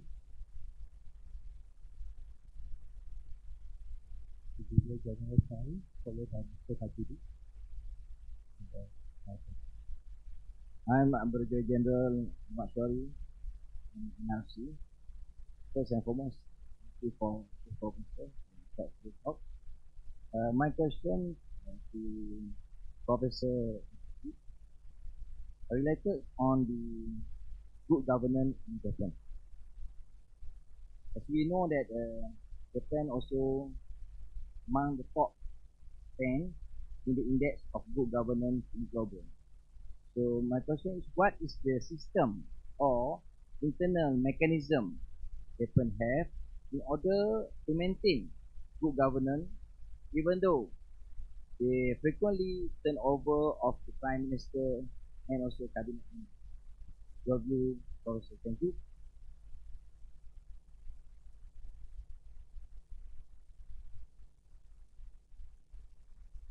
Well, thank you very much for your very important question. Actually, I do not have say. It is actually the most Japan is not but what is this 19? Japan has been so it's very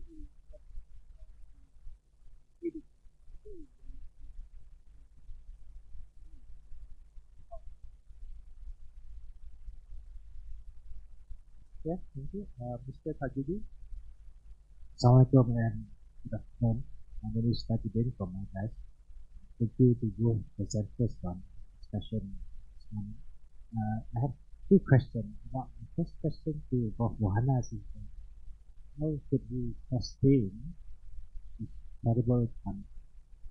My question to Professor Takuchi is that there are scholars that just think that issues of geopolitical rivalry south and sea, that an option is to just maintain status quo.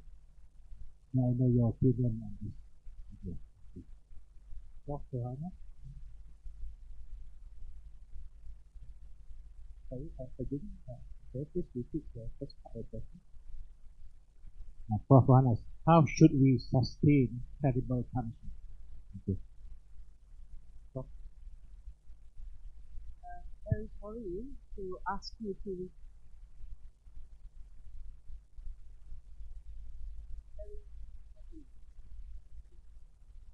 Now, how do we sustain partnership, credible partnership, cooperation?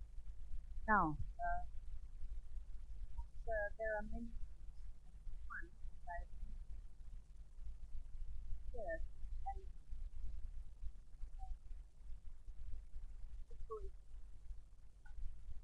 one on burden sharing, and the two on consultation, quality in consultation.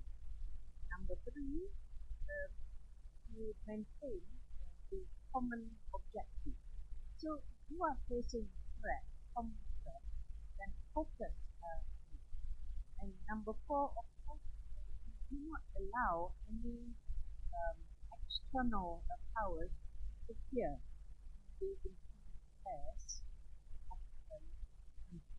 I think this is very important. That's why I think should move away with typical alliances.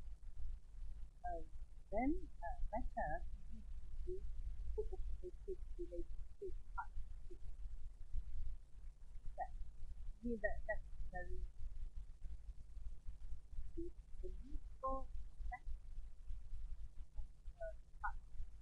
and take into consideration the common not by overcome the wrong.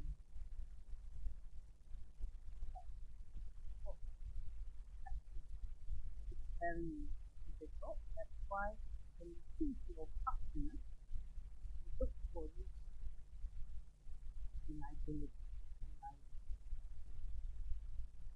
That's one. And of course, but if not follow through good that internal backup the zero system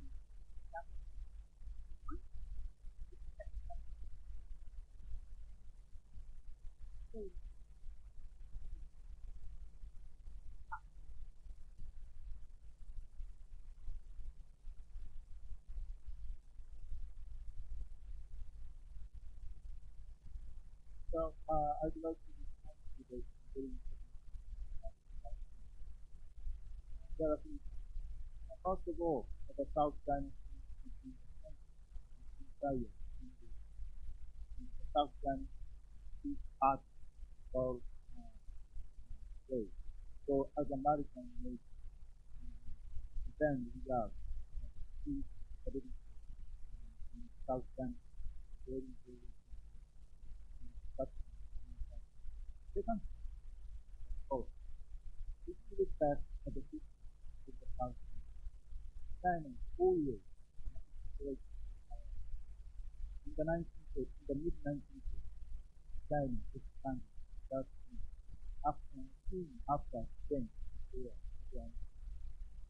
then in the 1970s, after the American Vietnam War, China advanced again. And then in the 1980s, when the Israeli regime Greece with a military presence in Vietnam, then in the 1990s, then the United States withdrew from Greece.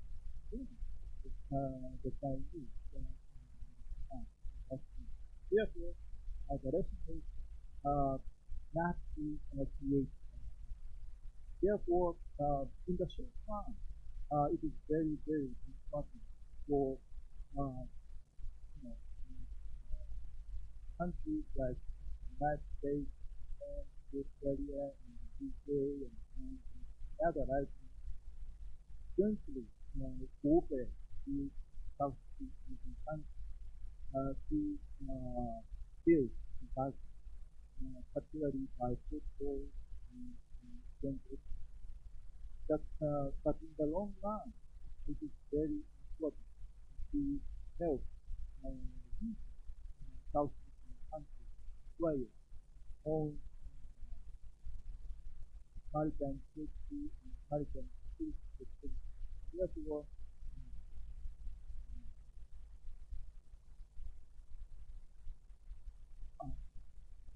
capacity to go that outcome.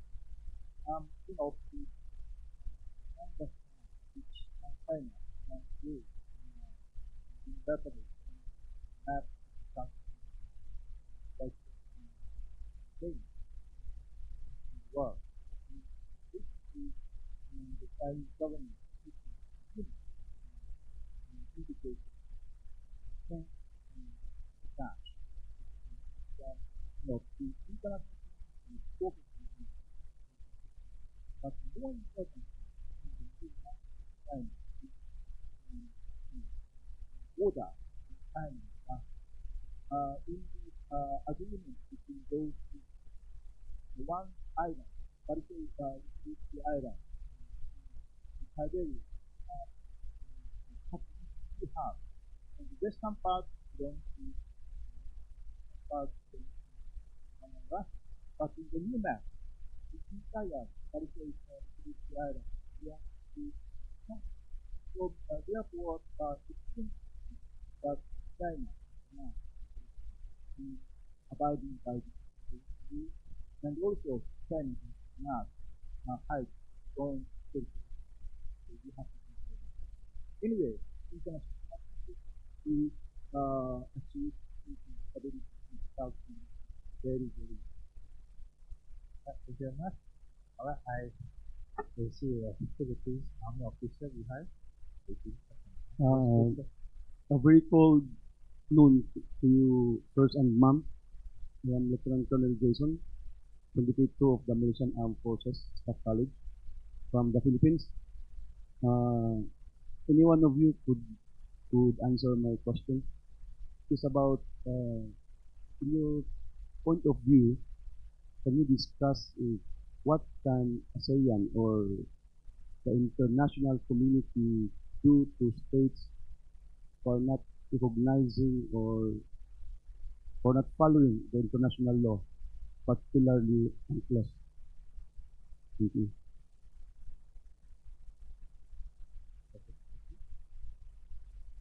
Yes.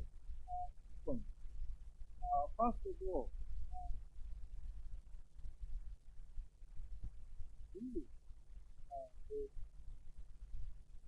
already stop in the world are already us. Good us abiding would be something to do with this house. So therefore, but it's not to do therefore, it is very, very important to public that not just violate the public. It is really to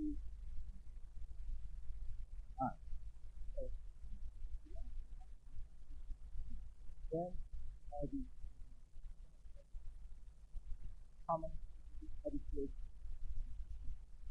skills do you this time?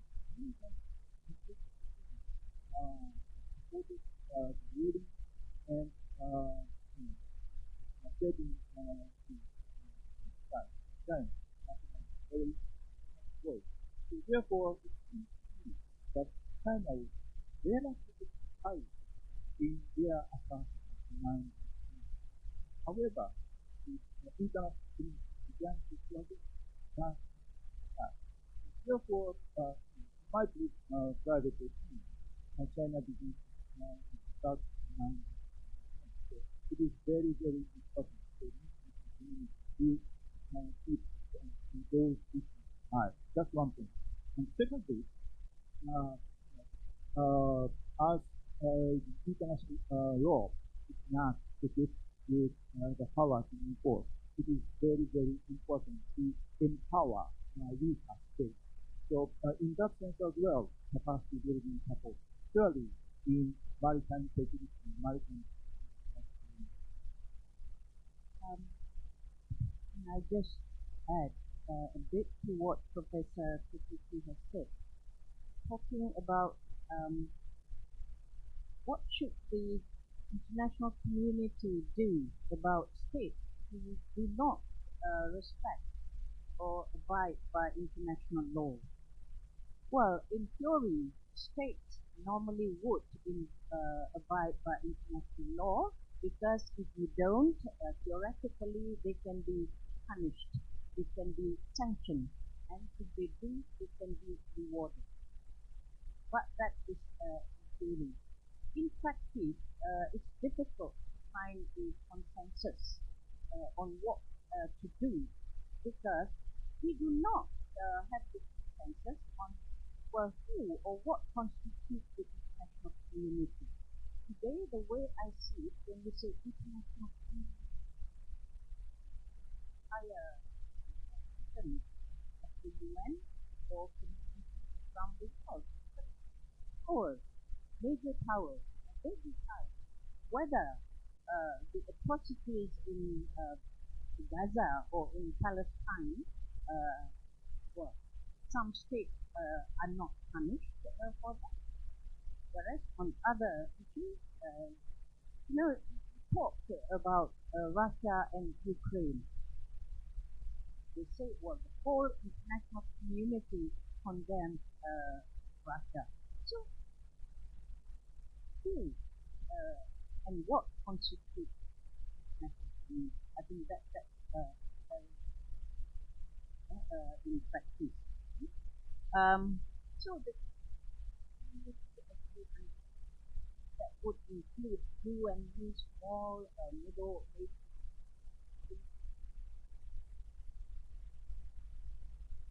power. Power is in the major countries and Indian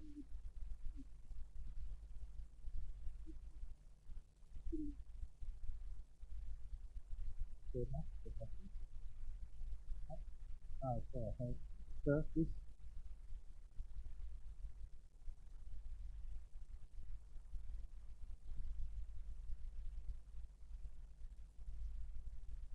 Thank you very much.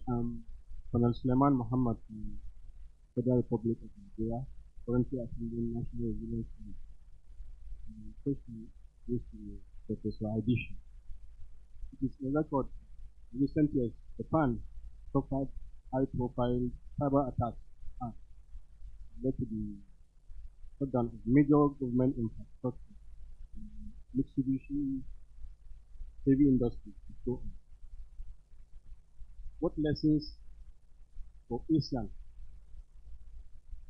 What do you think can be done through collaboration against cyber attacks?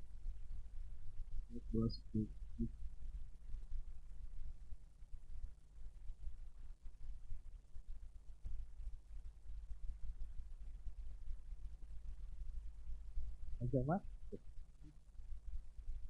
So,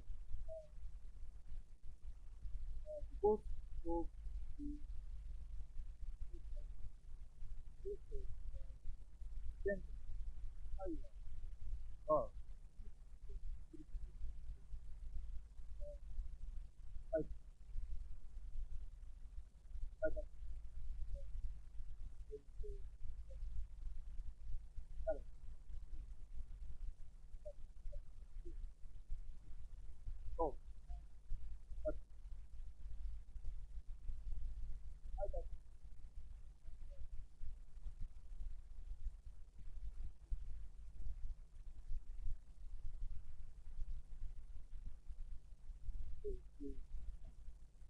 work it is very, very important. So,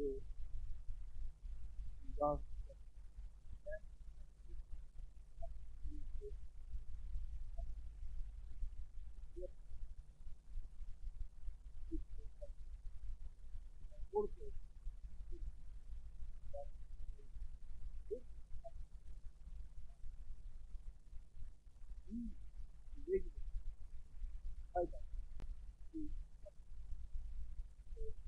there are people of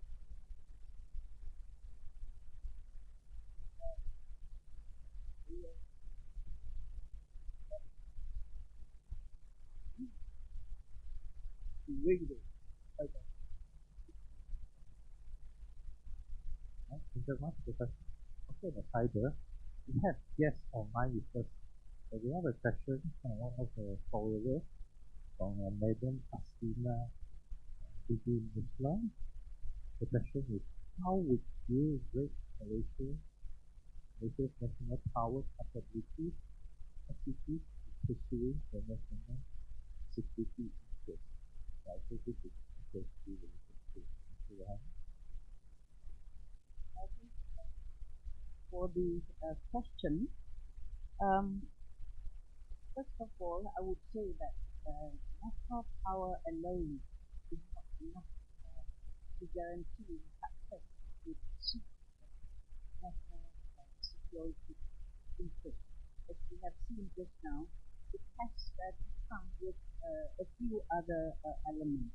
You have national power, but before you arrive at having this national power, I mentioned just now, not all countries are equally endowed. So how do you, so even if you have that resources, to translate that into your national power, there's a long process.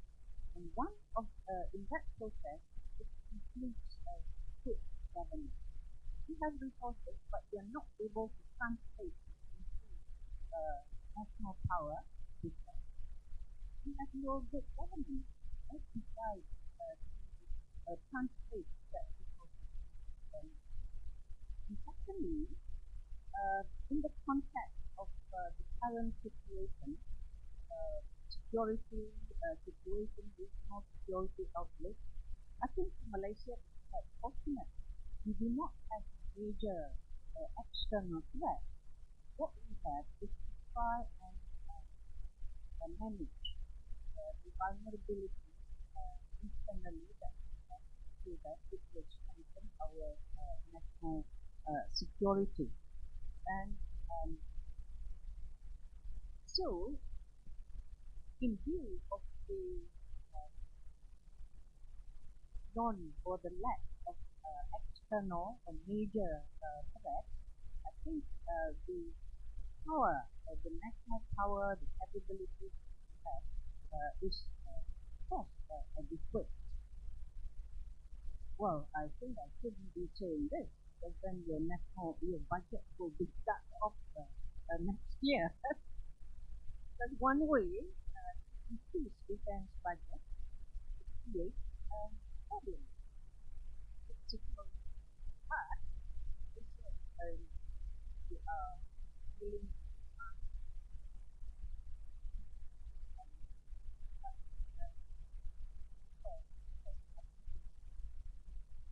long that budget.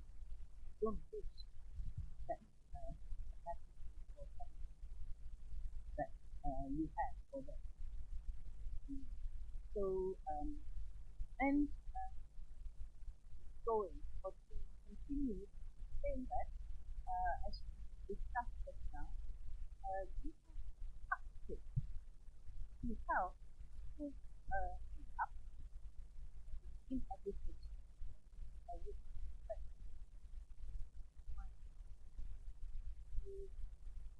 that's my simple. Thank you very much, Professor, for the answer.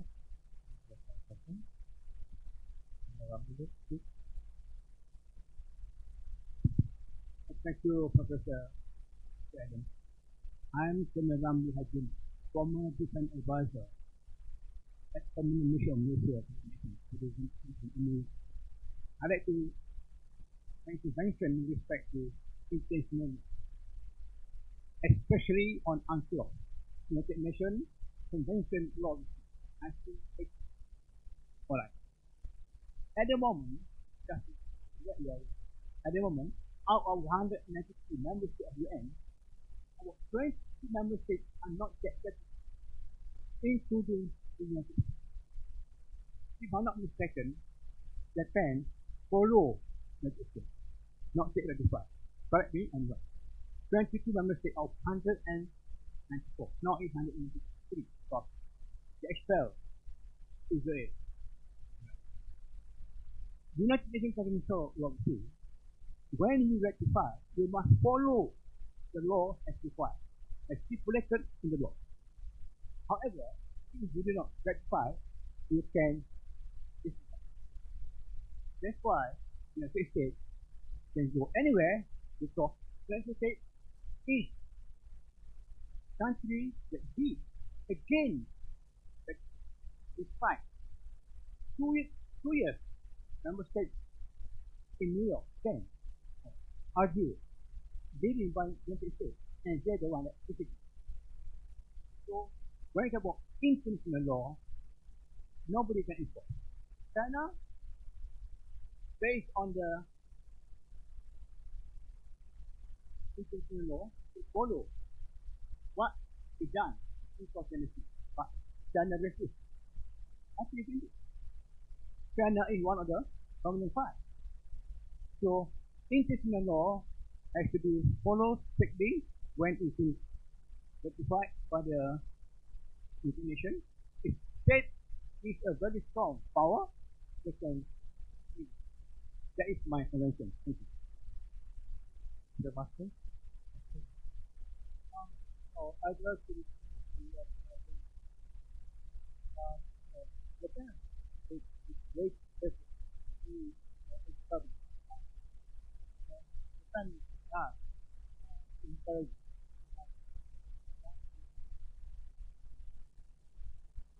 the United States that Hindi very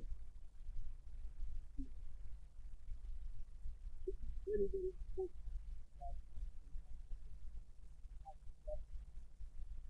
but at the time we are who is this? That's why I use the full there it is the time other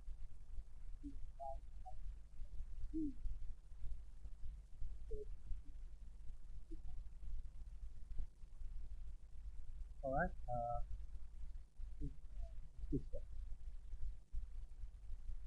Sir, I'm Lieutenant Commander Emilio from the Royal Navy, Mission of the Staff Police. I have one question to Prof. Sureshi. This is based on what I read in the Organization for Research on China and Asia. It's been published on 9 January 2024. What is I interest is with regard to a to-do list for Japan, which is in the fourth to-do list for Japan is you're saying that by keeping a robust U.S. military presence in the region is utmost important, which is with regard to CCG. The CCG is more assertive in South China Sea than East China Sea, partly because there is no permanent presence of the U.S. military in Southeast Asia. So by keeping robust military in Northeast Asia is important for the regional balance of its mainland. So my question to you, do you think by having robust U.S. military in Southeast Asia region will counterbalance China and reduce the tension in South China Sea? Thank you, Prof. Well, yeah, thank you very much for this. As I wrote before, there is a notable difference between South China Sea and East China Sea. Of course, in both seas, China is more aggressive and assertive. that there is a need because in the Eastern Sea, China is not as violent as those in the South China Sea. The Chinese CCP has not used, for example, water cannon to chase away Japanese. That is partly because there is a robust presence of the Japanese self-defense forces, and also behind it, the U.S. military force. I'm not, saying that the U.S. should be deployed in the South China Sea permanently, but at the same time, it is very, very important for the like-minded countries in the Western democracy to expand their presence in the South China Sea region to build the power of that's what I think. So if the Southeast Asian countries like the Philippines cooperate with the U.S. forces to help them enhance their presence, that's okay. But it's all up to the South countries. But India is more important for the Southeast Asian countries than ever to acquire this. Right, yeah, very good questions. Still got some time. So, just this way. My name is Masdi. I'm from University of Norashikin. I have two questions. Goes to South Hamas. My first question is Malaysia is a member of the strategic partnership of the ASEAN Regional Forum, ASEAN Maritime, extended ASEAN Maritime Forum, and definitely to the new credibility partnership of cooperation and defense diplomacy to Indo-Pacific and AUKUS. It might reflect to the Southeast Asian region as a whole, and it looks like it's a competition among or between the credibility, cooperation, and strategic alliance in this particular region. And my second question is, Malaysia as a middle power, so how does Malaysia could benefit from the credibility, partnership and cooperation diplomacy to ensure the Southeast Asia regions remain sovereign and harmonized? Thank you. Okay.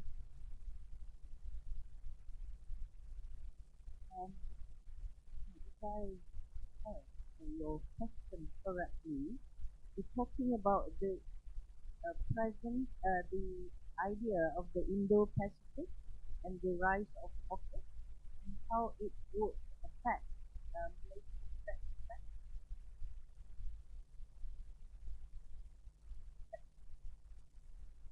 understanding of your Yeah, yeah, bro. It's correct.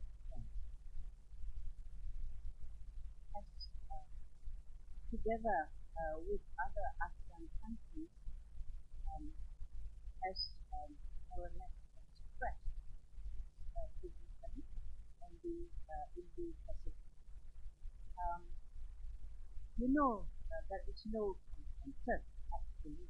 However, people rallied around Indonesia when Indonesia said, yes, the idea of the Indo-Pacific is acceptable if it does not violate the position of Southeast Asia being free, neutral, and it does not contradict the idea of ASEAN centrality.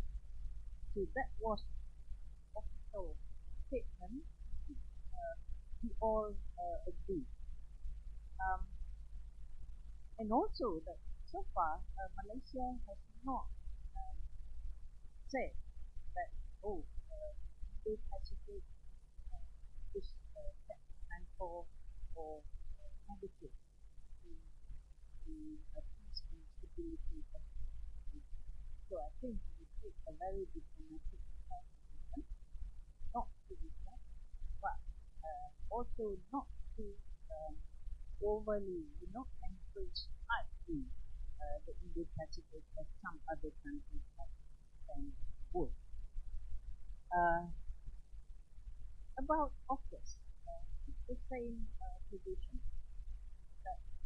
All right, I think the question of AUKUS is actually what can Malaysia benefit from that?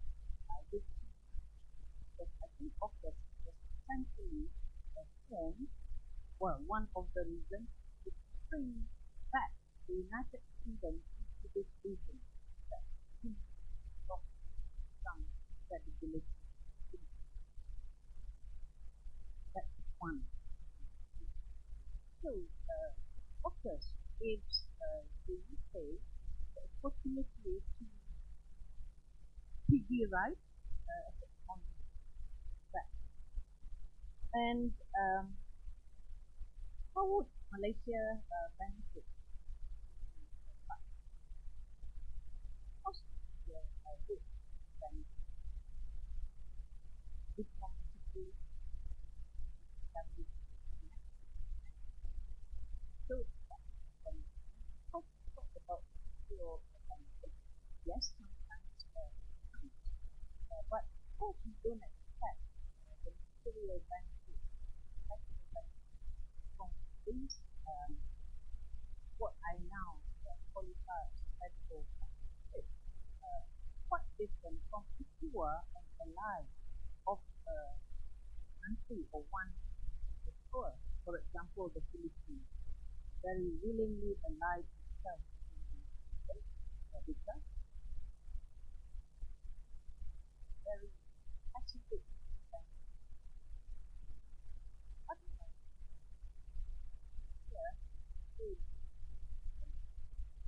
friendly or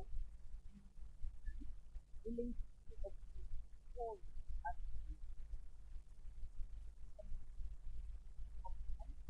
but more important for Malaysia is to strengthen its cooperative relations with the that's the they are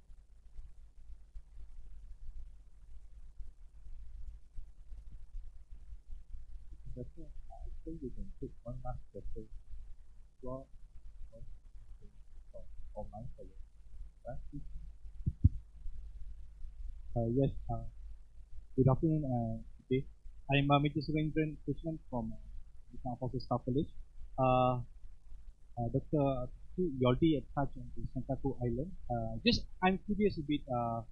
The dispute island between Japan and Russia, the Kuril Island, on the northern part of Japan. There is a major four major islands that left there.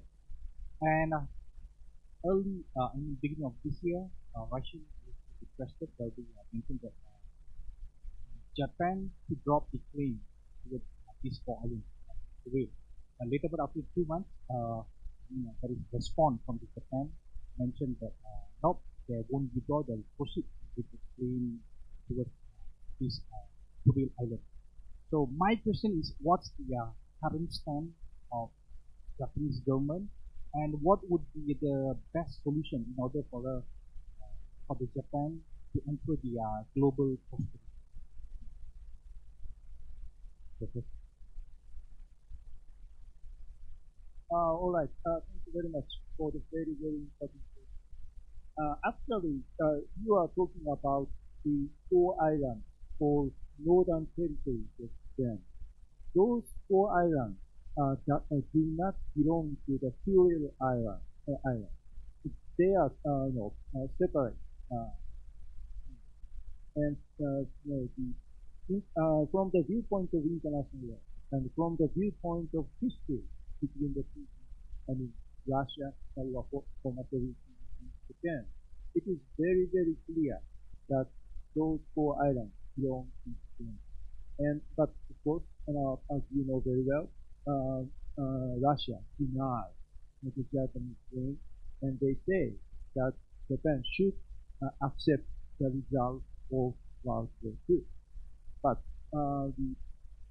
so the Japanese government continues to seek for the peaceful settlement of dispute in accordance with international law. All right, thank you very much. I have one last question from our online followers. It's directed to Professor Kopetu. I will give some comments on this, but we still got another set of including remarks for this. The question is, should we in Southeast Asia accept China's rise as a geopolitical superpower, or place the tune of the West a unit of pursuing China? Well, there is no denying that China is a superpower, and also China shouldn't be concerned because China is already in the international community. So it is impossible to cut off and contain China. So how to cooperate with China? That's and as I said in my initial presentation, that the Japanese are fully aware that Southeast Asians are not willing to choose between the United States and China, and the Japanese fully respect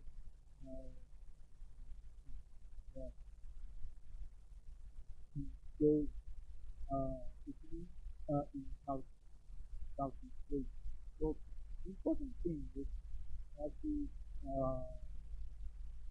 cooperate with China. Yeah, because as I said, the partnership with those countries is not easy.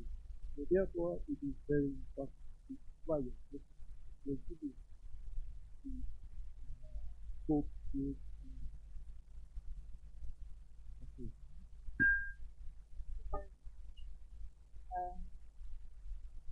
Number one, we have already set the rise of China.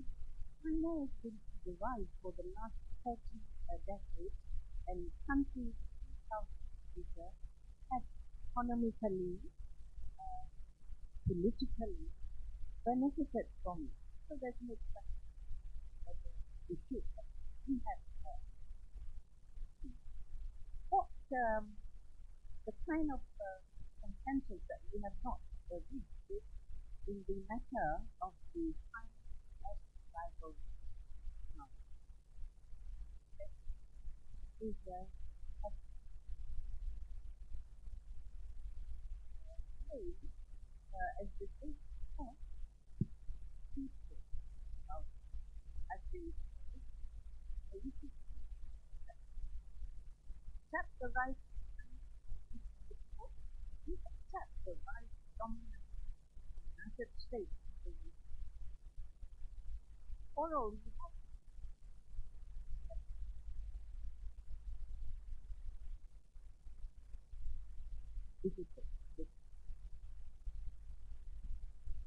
Thank you very much, Professor Pukuti and Professor Rohanas. That concludes our question and answer session. We have lots of good questions just now, and I certainly hope you all learned a lot from two speakers today. I would like to give a summary of some of the key points we have talked about, but again, time does not favor me. Right? So we have run out of time. Thank you very much once again, Professor Rohanas and Professor Pukuti, again to all participants for the good discussion that we had today. So if I prolong this session, I will be the most hated person today because everyone wants to take my time. So I will end this session today. Thank you very much. I pass back to the MC. Thank you to the moderator, Professor Dr. Adama Leong Kok Wei, for that wrap up. Now, I'd like to invite up on stage Yang Berbahagia Major General Dato' Johnny Lim Eng Seng, the Commandant of the National Resilience College, this time to deliver the closing address of the National Security International Seminar 2024. Distinguished guests, ladies and gentlemen, I think it's bad form for me to speak to when lunch is ready. Hence, I shall be brief. And I think that's good governance. I deserve a response. Come on. As we come to the end of this inaugural security seminar, let me thank all of you for your kind participation and discussion. Presently, threats to national security are becoming multifaceted, influenced by both internal and external threats. As such, there must be a strong linkage between good governance and national security policies in order to address some of the security challenges the nation may face. I am pleased that our Defense Minister, in his keynote address, stressed the importance of improving national security through credible partnerships and good governance. His assertion that these principles are fundamental to achieve our national security objectives are valid and are paramount as they align closely with our Defense Ministry's vision and mission. Let me also thank the Earl of Minto, as well as our distinguished panelists, Professor Dr. Hideshi Tokuchi and Professor Rohanas Harun.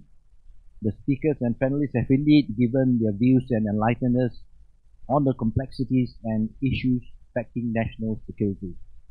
Indeed, the many questions forwarded by the audience and the manner in which they were carefully handled is a reflection of the diversity and complex situations a nation may undertake to address pressing security issues.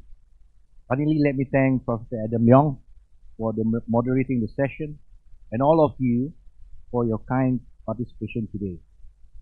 This seminar is indeed monumental for the National Resilience College as we seek avenues to both broaden our horizon and collaborative efforts as the leading institution of the Malaysian Armed Forces.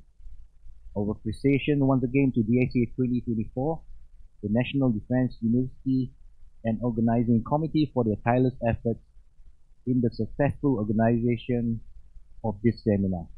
And to all of you too, may this friendship and arrangement continue. Ladies and gentlemen, with that, I officially declare the 2024 DACA National Security Seminar closed. Thank you and please enjoy lunch. Thank you, Major General Dato' Johnny Lim Eng Seng, our Commandant of the National Resilience College, for that closing speech. Not time for lunch yet. Okay. Next, we have the Commandant who is to present a token of appreciation to our panelists and moderator on stage. First of all, to accept is Professor Rohanas Harun, the professor at the National Defence University of Malaysia.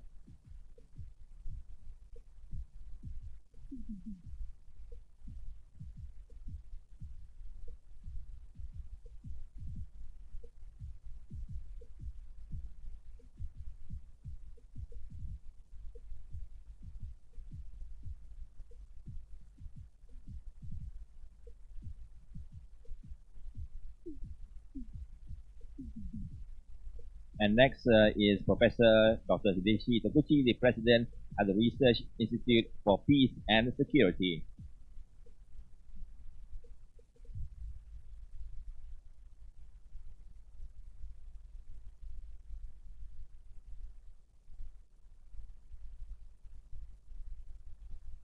And last but not least, finally, our charismatic moderator, Professor Dr. Adam Leong Kok Wei.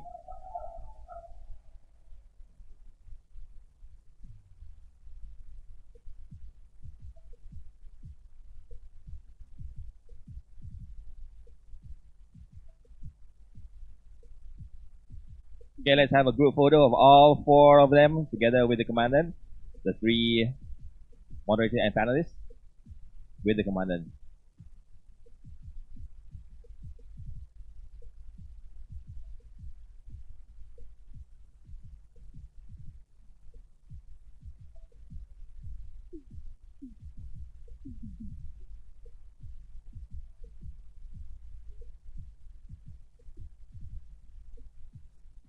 Thank you, ladies and gentlemen. That concludes the inaugural National Security International Seminar 2024. Thank you for joining us for this intellectual discussion with our distinguished lineup of speakers. Lunch. Buffet lunch is located on the other side of level 3. Please head on as you leave, exit the hall. Go to your right. It is right beside hall number 11. Okay, do not go to the left. That is for the ballroom number 1. So for all the attendees here today for ballroom 2, head on to the buffet area for lunch. It's beside hall number 11. So that's it from me. Thank you everyone for joining us. See you again for the next sessions throughout the day. Feel free to visit the exhibition booth. The DSA NatSec 2024 is open till this Thursday. Hope to see you again in Defense Services Asia 2026. Bye-bye.